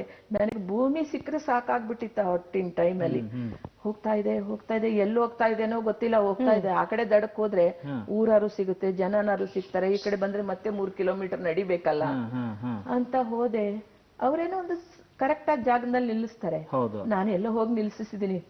ಮೊದ್ಲು ನೀ ಜಂಪ್ ಮಾಡೋ ಕುಮಾರ, ಜಂಪ್ ಮಾಡೋ ನೀನು, ಆಮೇಲೆ ನಾನು ಹಾರ್ತೀನಿ ಅಂತಂದೆ. ಅವನು ಹಾರ್ದ. ಅಕ್ಕರೇ ಇಲ್ಲಿ ಬೀಳ್ಬೇಡ್ರಿ, ಮುಳ್ಳಿದಾವೆ ಅಂತಂದು. ಸ್ವಲ್ಪ ಕೈ ಆಡಿಸ್ ನೋಡೋ, ಎಲ್ಲಿ ಮುಳ್ಳಿಲ್ಲ, ಅಲ್ಲಿ ನಾನು ಬೀಳ್ತೀನಿ ಅಂತ. ಆಮೇಲೆ ಇಲ್ಲಿ ಒಂದ್ ಸ್ವಲ್ಪ ಕಡಿಮೆ ಇದೆ, ಬೀಳಿ ಅಂತಂದ. ಅಲ್ಲಿಂದ ಸೂಟ್ ಕೇಸ್ ಕೊಟ್ಟೆ. ಫಸ್ಟ್ ಕೊಟ್ಬಿಟ್ಟು ಅಲ್ಲಿಂದ ಮೇಲಿಂದ ಸಾಧಾರಣ ಅಷ್ಟೆತ್ರ ರೀ ಅದು. ಅಲ್ಲಿಂದ ಜಂಪ್ ಮಾಡಿದ್ರೆ ನಮ್ಮ ಉತ್ತರ ಕರ್ನಾಟಕದಲ್ಲಿ ಆ ಮುಳ್ಳು ನೀವು ಕಣ್ಣಿಂದನೂ ನೋಡಿಲ್ಲ ಬಹುಶಃ. ಹೀಗಿರುತ್ತೆ ಅದು ಮುಳ್ಳು, ಅದಕ್ಕಿಂತದ ಹೆಸರಿರುತ್ತೆ. ಅಂತ ಮುಳ್ಳಿನ ಒಂದು ಕೊಂಪೆನೆ ಇಟ್ಟಿರ್ತಾರೆ ಈ ಬೇಲಿಗೆ, ಅದ್ರ ಮೇಲೆ ಬಿದ್ದು ಬಿಟ್ಟೆ ರೀ. ಎಷ್ಟು ಕೈ ಮೈ ಎಲ್ಲ ರಕ್ತ ಬರ್ತಾ ಇದೆ. ಅಳ್ತಾ ಇದ್ದೀನಿ, ಜೋರಾಗಿ ಅಳ್ತಾ ಇದ್ದೀನಿ. ನನ್ಗೆ ಅಳ್ಬೇಡ ಅಂತ ಹೇಳೋದ ಹುಡುಗ ಅಂದ್ಬಿಟ್ರೆ ಇನ್ಯಾರು ಇಲ್ಲ. ನಡೀರಿ ಅಂತ ಹೇಳ್ಬಿಟ್ಟು ಮತ್ತೆ ಅವನು ಕರ್ಕೊಂಡು ಹೋದ. ಅಲ್ಲಿ ಹೋದ್ರೆ ಅವ್ರು ನನಗೆ ಮೋಸ ಮಾಡಿ ಕರ್ಕೊಂಡು ಹೋಗಿದ್ದಾರೆ. ಅದೊಂದು ಈ ಇವರು ಬೀದಿಲಿ ಬರ್ತಾರಲ್ಲ ದಾಸರು ಅಂತಾರಲ್ಲ, ಅಂತವ್ರದೊಂದು ನಾಟಕ ಕಂಪ್ನಿ ಅದು. ಅವರು ಬೇರೆಯವ್ರ ಮನೆ ಕಟ್ಟೆ ಮೇಲೆ ನಾಟಕ ಆಡ್ತಾರೆ. ಇದು ನನಗೆ ಗೊತ್ತಿಲ್ಲ. ಥಿಯೇಟರ್ ಇಲ್ಲ, ಚೇರ್ ಇಲ್ಲ. ಆಮೇಲೆ ಹೋಗ್ಬಿಟ್ಟಿದೀನಿ. ಆ ಊರವರೆಲ್ಲ ಕೇಳ್ತಾ ಇಲ್ಲ, ನಾನು ಒಬ್ಬಂಟಿಗಳು. ಬಂದಿದ್ದೀರಿ, ನಿಮ್ ನಾಟಕ ನೋಡಕ್ಕೆ ಬರ್ತಾರೆ ಜನ, ಇವತ್ತು ನೀವು ಪಾರ್ಟ್ ಮಾಡ್ಬೇಕು. ಅವ್ರಿಗೆ ಯಾರಿಗೂ ಅಕಾರ ಸಹಕಾರ ಗೊತ್ತಿಲ್ಲ. ಅವ್ರ ಡೈಲಾಗು ನಾನೇ, ನನ್ನ ಡೈಲಾಗು ನಾನೇ ಹೇಳ್ಕೊಂಡು ಆ ಊರ್ನಲ್ಲಿ ನಾನು ಪಾತ್ರ ಮಾಡಿ ಬಂದಿದ್ದೀನಿ. ಇಂಥ ಒಂದು ಕಷ್ಟಗಳನ್ನ, ಇಂಥ ಪುಟಗಟ್ಲೆ ಇದೆ ಬಿಡಿ ಕಷ್ಟಗಳು, ಅವನ್ನೆಲ್ಲ ಎದುರಿಸ್ಕೊಂಡು ಬಂದವಳು ನಾನು. Great great. ಇವತ್ತು ಭಗವಂತ ಒಳ್ಳೆ ಸೀರಿಯಲ್ ಅಲ್ಲಿ ಒಳ್ಳೆ ಅವಕಾಶಗಳನ್ನ, ಒಳ್ಳೆ ಊಟ ಇದೆಲ್ಲ ಕೊಟ್ಟಿದ್ದಾನಲ್ಲ, ದೇವರಿಗೆ ನಾನೊಂದು ಧನ್ಯವಾದ ಹೇಳ್ತೀನಿ. ರೂಪಾ ಕೇಳಿದ್ರು, ಹೇಗನ್ಸ್ತಿದೆ ಕಾರ್ಯಕ್ರಮಕ್ಕೆ ಬಂದಿದ್ದು ಅಂತ? ತುಂಬಾ ಅದ್ಭುತವಾಗಿ. ನನ್ಕಿನ್ನ ನಾನು ನಿಮ್ಮಿಬ್ಬರ ಬಗ್ಗೆ, ನಾವೇನೋ ಸ್ಕ್ರಿಪ್ಟ್ ಇಟ್ಕೊಂಡು ಮಾತಾಡ್ತೀವಿ ಬಿಡಪ್ಪ, ನೀವು ಎಷ್ಟು ಅದ್ಭುತವಾಗಿ ನೀವು ಮಾತಾಡ್ತಾ ಇದ್ದೀರಲ್ಲ. ನಿಮ್ಮನ್ನು ನಾನು ತುಂಬಾ ತುಂಬಾ ಅಭಿಮಾನ. ಒಬ್ಬ ಕಲಾವಿದೆಯಾಗಿ ಎದುರು ಕೂತಂತ ನಮ್ಮಂತ ಸಣ್ಣ ಕಲಾವಿದ್ರ ಬಗ್ಗೆ ನಿಮಗಿರೋ ಗೌರವ ಇಲ್ಲಿ ತೋರಿಸುತ್ತೆ. ನಾವು ಪ್ರತಿಯಾಗಿ ನಿಜವಾಗ್ಲೂ ನಮಗೆ ಜೀವನದ ಮತ್ತೊಂದು ಮಜಲನ್ನ ತೋರಿಸ್ತಾ ಇದ್ದೀರಿ. ಯಾಕಂದ್ರೆ ಸಿಟಿ ಬದುಕಲ್ಲಿ ಕಳೆದು ಹೋದಂತ ನಾವುಗಳು ಒಂದ್ 10 ನಿಮಿಷ ಯಾವುದೋ ಒಂದು ಕಾರ್ ಲೇಟ್ ಆಗಿ ಬಂದ್ರೆ, ಮತ್ಯಾರೋ ಕೆಲಸದವಳು ಟೈಮಿಗೆ ಬರ್ಲಿಲ್ಲ, ಇದೆಲ್ಲವನ್ನ ಕಷ್ಟ ಅಂತ ಹೇಳ್ಕೊಂಡು ಕೂತ್ಕೊಳ್ಳೋ ಮಂದಿ ಸಿಟಿ ಜನ. ಅಂಥದ್ರಲ್ಲಿ ನೀವ್ ಎಲ್ಲೋ ಅದ್ ಯಾವ್ದೋ ಏನ್ ಹೇಳಿದ್ರಿ ಅದಕ್ಕೆ, ಆ ದೋಣಿ, ಅದಕ್ಕೆ ಏನಂತ, ನಾವಿನಿಂದ ಮುಳ್ಳಿನ ಮೇಲೆ ಬಿದ್ದಿದ್ದ ಕತೆ ಆಗಿರಬಹುದು, ಅಥವಾ 5 ಸೀರೆ ಸಿಗತ್ತೆ ಅಂತ ಹೇಳಿ ಪಾತ್ರ ಮಾಡಿದಂತ ಆ ಘಟನೆ, ಇದೆಲ್ಲ ನಿಜವಾದ ಕಷ್ಟ ಅಂದ್ರೆ ಏನು, ಮನುಷ್ಯ ಇಂಥ ಕುಲುಮೆಯಲ್ಲಿ ಕುದ್ದಾಗ ಮಾತ್ರ ಅವರಲ್ಲಿ ಜೀವನದ ಸತ್ವ ಹೇಗೆ ಮಡುಗಟ್ತಾ ಹೋಗುತ್ತೆ ಅನ್ನೋದನ್ನ ಎಷ್ಟು ವಿಶದವಾಗಿ ನೀವು ತಿಳಿಸ್ಕೊಡ್ತಾ ಇದ್ದೀರಾ. ಅಂದ್ರೆ ನಾಳೆಯಿಂದ ಏನಲ್ದಿದ್ರು ಇವತ್ತಿನ ಈ ಕಾರ್ಯಕ್ರಮವನ್ನ ನೋಡಿದವರು ಅವರ ಜೀವನವನ್ನ ಇನ್ನೂ ಚೆನ್ನಾಗಿ ಬದುಕ್ತಾರೆ ಅನ್ನೋ ನಂಬಿಕೆ ನನಗಿದೆ. ಯಾಕಂದ್ರೆ ಚಿಕ್ಕದಕ್ಕೆ ನಾವು ಕಂಪ್ಲೇಂಟ್ ಮಾಡೋದಿಲ್ಲ. ಕಷ್ಟ ಅಂದ್ರೆ ಏನು, ಜೀವನ ಅಂದ್ರೆ ಏನು, ಹೇಗೆ ತಗೋಬೇಕು, ಹೇಗೆ ನಿಭಾಯಿಸಬಹುದು ಅನ್ನೋದಕ್ಕೆ ನೀವೊಂದು ಜೀವಂತ ಸಾಕ್ಷಿ. ನಮ್ಮ ಕರ್ನಾಟಕದ ಎಷ್ಟೋ ವೀರ ವನಿತೆ ಇರ್ತಾರೆ. ನೀವಾಗ್ಲೇ ಕಿತ್ತೂರು ರಾಣಿ ಚೆನ್ನಮ್ಮನ ಪಾತ್ರ ನಿರ್ವಹಿಸಿದ್ರಿ. ಅಂದ್ರೆ ಅದೇ ತರ ಬದುಕಿನಲ್ಲೂ ಕೂಡ ವೀರಗಚ್ಚೆ ಹಾಕಿ ನಿಂತು ಎಲ್ಲವನ್ನೂ ಕೂಡ ನಿಭಾಯಿಸೋ ತಾಕತ್ತು ನಮ್ಮಲ್ಲಿದೆ, ಯಾರಿಗೂ ಕಡಿಮೆ ಇಲ್ಲ ಅನ್ನುವಂಥ ನಿಭಾಯಿಸ್ಕೊಂಡು ಇಲ್ಲಿವರೆಗೂ ನಿಮ್ಮ ಬದುಕಿನ ದೋಣಿ ಹಾಯಿಸ್ಕೊಂಡು ಬಂದಿರೋದು ಅದೆಲ್ಲ ಕೂಡ ಇಲ್ಲಿ ನೆನಪಿಸ್ಕೊಂಡಿದೆ. ಇದರೊಟ್ಟಿಗೆ ಚಂದನದ ಅಂಗಳಕ್ಕೆ ಬಂದಾಗ ಎಲ್ರಿಗೂ ಕೂಡ ವಿಶೇಷವಾದ ಅನುಭವ. ಯಾಕಂದ್ರೆ ನೀವು ಮೊದಲ ಧಾರಾವಾಹಿ ಅಭಿನಯಿಸಿದ್ದು ಕೂಡ ಚಂದನದ ಒಂದು ಧಾರಾವಾಹಿ ಅಂತ ಹೇಳಿದ್ರಿ. ಆದ್ರೆ ಒಟ್ಟಾರೆ ಈ ಚಂದನದ ಬಗ್ಗೆ ನಿಮಗೆ ಏನ್ ಅನ್ಸುತ್ತೆ? ತುಂಬಾ ಅಪೂರ್ವವಾದ ಕಾರ್ಯಕ್ರಮ ಚಂದನ ಕೊಡುತ್ತೆ. ಅದು ಒಂದು ನ್ಯೂಸ್ ಆಗಿರ್ಬಹುದು, ಒಂದು ಸೀರಿಯಲ್ ಆಗಿರ್ಬಹುದು. ಅತಿರೇಕದ ಒಂದು ಪರಮಾವಧಿ ಇದರಲ್ಲಿ ಖಂಡಿತ ಇಲ್ಲ. ಸತ್ಯ. ಯಾಕಂದ್ರೆ ಮನೆ ಕುಟುಂಬ ಸಮೇತರಾಗಿ ಇದರಿಂದ ಒಳ್ಳೆತನವನ್ನು ಕಲಿತಾರೆ ಮಕ್ಕಳು ನೋಡಿದ್ರು ಕೂಡ ವಿನಃ ಇದರಲ್ಲಿ ಒಂದು ಕೆಟ್ಟ ಅಂಶ ಕೂಡ ಕಲಿಯಕ್ಕೆ ಸಾಧ್ಯ ಇಲ್ಲ. ಆ ತರ ಒಂದು ಪ್ರಬುದ್ಧವಾದ ಒಂದು ಕಾರ್ಯಕ್ರಮಗಳನ್ನ ಚಂದನ ಧಾರಾವಾಹಿ ಕೊಡುತ್ತೆ. ಈಗಲ್ಲ, ಆಗ್ಲಿಂದನೂ ನಾವು ನೋಡ್ಕೊಂಡು ಬಂದೀನಿ. ಯಾವಾಗ ಚಂದನ ಒಂದು ಬಿಟ್ರೆ ಇನ್ಯಾವುದಿತ್ತು, ಆಗ್ಲಿಂದನೂ ನಾವು ನೋಡ್ಕೊಂಡು ಬರ್ತಾ ಇದ್ದೀವಿ. ಈಗ್ಲೂ ನಾನು ಎಷ್ಟೋ ಮನೇಲಿ ಈಗಲೂ ಚಂದನ ತುಂಬಾ ಪ್ರೀತಿಸುವ ಒಂದು ಜನ ಇದ್ದಾರೆ. ಮನೆ ಒಂದು ವಾಟ್ಸಪ್ ನಲ್ಲೇ ನೋಡಿದೆ, ಅಲ್ಲಿ ಆ ತರ ಎಳಿತಾರೆ, ಇಲ್ಲಿ ಈ ತರ ಎಳಿತಾರೆ. ಇದ್ದ ಹಾಗೆ ಹೇಳುವವರು ಚಂದನದವರು ಮಾತ್ರ. ಅದು ನನಗೆ ತುಂಬಾ ತುಂಬಾ ಖುಷಿ ಕೊಡುತ್ತೆ. ಹೌದು, ಬದುಕಿನ ಈ ಘಟ್ಟದಲ್ಲಿ ಅಂದ್ರೆ ಬಹುಶಃ ನಿಮ್ಮ ಇಡೀ ಜೀವನದ ಒಂದು ಬೆಸ್ಟ್ ಫೇಸ್ ಅಲ್ಲಿ ನೀವು ಇವತ್ತಿದ್ದೀರಿ. ಆ ಶಾಂತಿ, ನೆಮ್ಮದಿ, ಸೌಹಾರ್ದತೆ, ಸಂತೋಷ ಎಲ್ಲ ಈ ಕ್ಷಣಗಳಲ್ಲಿ ನೀವು ಕಾಣ್ತಾ ಇದ್ದೀರಿ. ಈ ತಂಪೊತ್ತಿನಲ್ಲಿ ಕುತ್ಕೊಂಡು ಧನ್ಯವಾದವನ್ನ ಹೇಳಬೇಕು ಯಾರಿಗಾದ್ರೂ ಜೀವನದಲ್ಲಿ ಅಂತಂದ್ರೆ ಯಾವ ಹೆಸರುಗಳು ನೆನಪಾಗತ್ತೆ, ಯಾರ್ಯಾರು ನೆನಪಾಗ್ತಾರೆ? ನಿಮ್ಮ ಜೀವನ ಸಾಗರದಷ್ಟು ಇರಬಹುದು. ಈ ಕ್ಷಣದಲ್ಲಿ ಯಾರಿಗಾದ್ರೂ ಥ್ಯಾಂಕ್ ಯು ಹೇಳ್ಬೇಕು ಅನಿಸ್ತಿದ್ಯಾ? ಯಾರಿಗಾದ್ರೂ ಧನ್ಯವಾದ ಹೇಳ್ಬೇಕು ಅನಿಸ್ತಿದ್ಯಾ? ಹೇಳ್ಬೇಕು ಅನ್ಸುತ್ತೆ.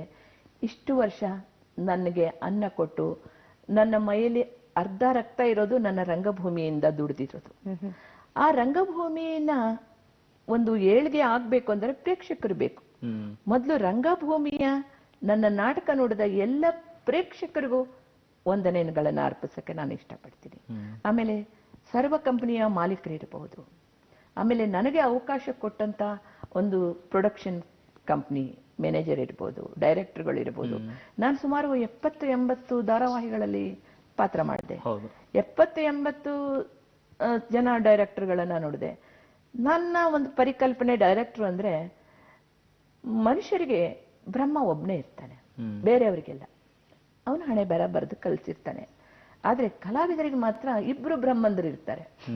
ಒಂದು ನಮ್ಮ ಹಣೆ ಬರ ಬರದ ಬ್ರಹ್ಮ, ಇನ್ನೊಂದು ನಮ್ಮ ಡೈರೆಕ್ಟರ್. ನನ್ನ ದೃಷ್ಟಿಯಲ್ಲಿ ಒಬ್ಬೊಬ್ಬರು ಬ್ರಹ್ಮನೇ. ಇವತ್ತು ಕಲ್ಪನಾ ಇರಬಹುದು, ಯಾರು ಇರಬಹುದು, ರಾಜ್ಕುಮಾರ್ ಇರಬಹುದು, ಅವ್ರ ಹಣೆ ಬರೋನು ತಿದ್ದದವ್ರು ಯಾರು? ಒಬ್ಬರು ಡೈರೆಕ್ಟರ್, ನಿರ್ದೇಶಕ. ಹಾಗೆ ನನಗೆ ನಮ್ಮ ಡೈರೆಕ್ಟರ್ ಕೂಡ ಅವರು ಒಂದು ನನಗೆ ಪ್ರತಿ ಬ್ರಹ್ಮನೇ ಸರಿ ಕಲಾವಿದರ ಪಾಲಿಗೆ. ಹೀಗಾಗಿ ಫಸ್ಟ್ ನಾನು ಬಂದ್ರೆ ಕ್ಯಾಮ್ರಾಗೆ ನಮಸ್ಕಾರ ಮಾಡಿ ನಮ್ಮ ಡೈರೆಕ್ಟರ್ಗೆ ಅವ್ರ ವಯಸ್ಸಿನಲ್ಲಿ ಚಿಕ್ಕವರು ಇರ್ಬೋದು, ಆದ್ರೆ ಅವರ ಸ್ಥಾನಕ್ಕೆ ನಾವು ಕೊಡಬೇಕಾದ ಒಂದು ಗೌರವ ನಾನು ಕೊಡ್ಲೇಬೇಕು. ನನಗೆ ಸೀರಿಯಲ್ ಅವಕಾಶ ಮಾಡಿಕೊಟ್ಟಂತ ಪ್ರತಿಯೊಬ್ಬ ಡೈರೆಕ್ಟರ್ಗೂ ಅವರು ಒಂದು ನಮ್ಮ ತಪ್ಪು ತಡೆಗಳನ್ನ ಹೇಳಿ ನಮ್ಮ ಶಬ್ದಗಳನ್ನ ತಿದ್ದಿ ಡೈರೆಕ್ಟರ್ಗೂ, ನಮ್ಮ ಇಷ್ಟು ಜನ ಪ್ರೊಡ್ಯೂಸರ್ಗೂ, ಆಮೇಲೆ ನನಗೆ ರಂಗಭೂಮಿಯಲ್ಲಿ ಸಾಕಷ್ಟು ಜನ ಮಹನೀಯರು ನನ್ಗೆ ಹೇಳ್ಕೊಟ್ಟಿದ್ದಾರೆ. ಅವರೆಲ್ಲ ಒಂದು ಸ್ಫೂರ್ತಿ, ನನಗೆ ಪ್ರೇರಣೆ. ಒಂದು ಡೈಲಾಗ್ ಹೇಗೆ ಹೇಳ್ಬೇಕು, ಯಮುನಾ ಮೂರ್ತಿಯವರೇ ನನ್ಗೊಂದು ಮೈಕಲ್ಲಿ ಹೇಳ್ಬೇಕು ಅಂದ್ರೆ ಫ ಭ ಇವೆಲ್ಲ ಸ್ವಲ್ಪ ಇಲ್ಲಿ ತಗೊಂಡು ಹಿಂಗ್ ಹೇಳ್ಬೇಕು ಅಂತ ಹೇಳ್ಕೊಟ್ಟ. ಇದು ಚಿಕ್ಕ ವಿಷಯ ಇರ್ಬೋದು, ಇವತ್ತಿಗೂ ಅದನ್ನ ನಾವು ಗಮನದಲ್ಲಿ ಇಟ್ಕೊಂಡು ಮಾಡ್ತೀವಿ ಅಂತಾನೆ ನಮ್ಗೆ ರಂಗಭೂಮಿ ಅಷ್ಟು ನಮ್ಮನ್ನ ಪ್ರೀತಿ ಮಾಡ್ತಾರೆ. ನೀವು ನಂಬ್ತೀರಾ, ಈ ಏಜ್ ಅಲ್ಲೂ ನಾನು ಹೀರೋಯಿನ್ ಮಾಡಿದ್ರೆ ಉತ್ತರ ಕರ್ನಾಟಕದಲ್ಲಿ ನನ್ನ ಲೈಕ್ ಮಾಡ್ತಾರೆ, ಮೆಚ್ತಾರೆ. ನನಗೆ ಏಜ್ ಆಗಿದೆ ಅಂತ ನಾನು ತಿಳ್ಕೊಳ್ಳಲ್ಲ, ಯಾಕಂದ್ರೆ ಅದನ್ನ ನನ್ನ ತಲೆಯಲ್ಲಿ ವರ್ಷಗಳು ಬರ್ತಾ ಇರ್ತದೆ, ಹೋಗ್ತಾ ಇರ್ತದೆ, ನಾವ್ಯಾಕೆ ತಿಳ್ಕೊಳ್ಬೇಕು? ಆದ್ರೆ ಯಾವತ್ತು ಮನುಷ್ಯ ತನ್ನ ಲವಲವಿಕೆ ಕಳ್ಕೊಬಾರ್ದು. ಲವಲವಿಕೆ ಯಾವಾಗ ಕಳ್ಕೊತಾನೆ ಅವನಿಗೆ ವಯಸ್ಸು ಆಗದೆ ಇದ್ರು ಆದ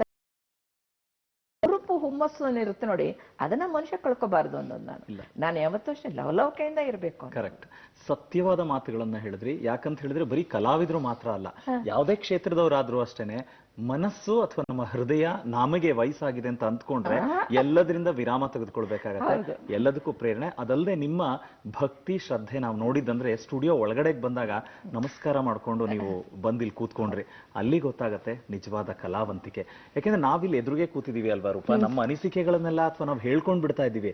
ಅದನ್ನ ನಮ್ಮ ವೀಕ್ಷಕರು ಏನಂತ ಹೇಳಿದ್ರೆ, ರೀ ನಮಗೂ ಒಂದ್ ಸ್ವಲ್ಪ ಸಮಯ ಕೊಡಿ, ನಾವು ಪತ್ರ ಬರೆದು ಕಳಿಸ್ತೀವಿ, ನಮ್ಗೇನ್ ಅನ್ನಿಸ್ತು ಇವತ್ತು ಈ ಎಪಿಸೋಡ್ ನೋಡಿ ಅಂತ. ಹಾಗಾಗಿ ಅವ್ರಿಗೊಂದಷ್ಟು ವಿಷಯ ಹೇಳೋದಿದೆ, ಅಂದ್ರೆ ಅಡ್ರೆಸ್ ಹೇಳೋವಂಥದ್ದು. ನಿರ್ದೇಶಕರು ಶುಭೋದಯ ಕರ್ನಾಟಕ ವಿಭಾಗ, ದೂರದರ್ಶನ ಕೇಂದ್ರ, ಜೆಸಿ ನಗರ, ಬೆಂಗಳೂರು 560006. ನೀವು ಇಮೇಲ್ ಕಳಿಸೋದಾದ್ರೆ shubhodaya.karnataka@gmail.com. ಅಲ್ಲದೆ ನಮ್ಮನ್ನ ನೀವು ಸೋಷಿಯಲ್ ಮೀಡಿಯಾದಲ್ಲಿ ಕೂಡ ಫಾಲೋ ಮಾಡಬಹುದು. facebook.com/dd ಚಂದನ bng, twitter.com/dd ಚಂದನ bng, youtube.com/dd ಚಂದನ_official, ಹಾಗೆ instagram.com/dd ಚಂದನ. ಇಲ್ಲೆಲ್ಲ ಕೂಡ ನಮ್ಮನ್ನ ಫಾಲೋ ಮಾಡಬಹುದು. ಸೊ ನಿಮಗೆ ಬೇಕಾದಂಥ ವ್ಯವಸ್ಥೆಗಳು ಅಂತ ಹೇಳಿ ನಾವು ಇದನ್ನ ಪ್ರೇಕ್ಷಕರಿಗೆ ಕೊಟ್ಟಿರೋದು. ಎಸ್, ಫೈನಲಿ ಏನಂತ ಹೇಳಿದ್ರೆ, ಬಹುಶಃ ನನಗನ್ಸತ್ತೆ ಈ ಕ್ಷೇತ್ರಕ್ಕೆ ಬರೋರಿಗೆ ನಿಮ್ಮ ಅಣಿಮುತ್ತನ್ನ ಅಥವಾ ಸಲಹೆ ಹೇಳೋದಾದ್ರೆ ಏನ್ ಹೇಳ್ಬೋದು ಚುಟುಕಾಗಿ? ಈ ಕ್ಷೇತ್ರಕ್ಕೆ, ಸೀರಿಯಲ್ ಕ್ಷೇತ್ರಕ್ಕೆ ಬರೋದು, ಅಭಿನಯ, ನಟನೆ ಅದು ಯಾವುದೇ ಪಾತ್ರ ಆಗ್ಲಿ ನೀವು ಒಪ್ಕೊಳ್ಳಿ, ಅದಕ್ಕೆ ನಾನು ಜೀವ ತುಂಬ್ತೀನಿ, ಅದನ್ನ ನಾನು ಚಾಲೆಂಜ್ ಆಗಿ ಸ್ವೀಕಾರ ಮಾಡ್ತೀನಿ ಅನ್ನೋ ಮನೋಭಾವನೆ ನೀವು ಬೆಳೆಸ್ಕೊಳ್ಳಿ. ಆ ಪಾತ್ರದ ಬಗ್ಗೆ, ಡೈಲಾಗ್ ಬಗ್ಗೆ ನಾನು ಏನ್ ಮಾಡಬೇಕು ಅನ್ನೋ ಒಂದು ನೀವು ಪರಿಕಲ್ಪನೆ ಮಾಡ್ಕೊಳ್ಬೇಕು. ಪ್ರತಿಯೊಬ್ಬ ಕಲಾವಿದರು, ಯುವ ಕಲಾವಿದರಾಗ್ಲಿ ಯಾರೇ ಆಗ್ಲಿ ಅದನ್ನ ಮಾಡ್ಕೋಬೇಕು. ಮಾಡ್ಕೊಂಡ್ರೆ ಮಾತ್ರ ಆ ಪಾತ್ರ ಸಕ್ಸಸ್ ಆಗ್ಲಿಕ್ಕೆ ಸಾಧ್ಯ. ಆ ಪಾತ್ರನೇ ನಾವು ಆಗ್ಬಿಡ್ಬೇಕು. ಸುಮ್ಮನೆ ಡೈಲಾಗ್ ಕೊಟ್ಟಿದ್ದಾರೆ ಡೈರೆಕ್ಟ್ರು, ನಾನು ಇಷ್ಟು ಹೇಳ್ಬಿಡ್ತೀನಿ ಅಂದ್ರೆ ಅಲ್ಲ.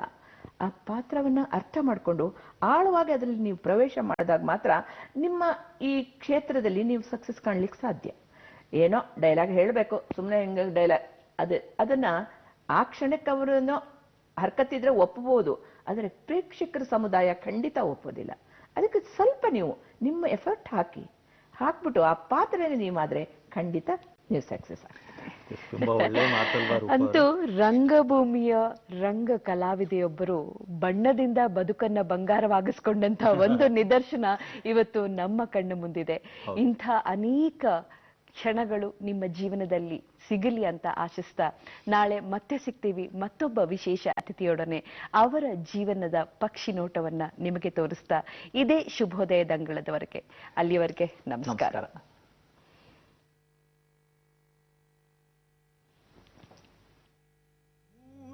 ಮನೆಯ ಮುಸುಕನು ಸರಿಸಿ ಕಂಗಳ ತೆರೆಸಿದೆ ಶುಭೋದಯ.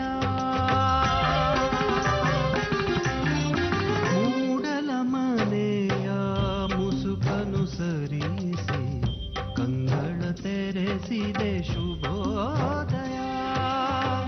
ಮನಸ್ಸಿನ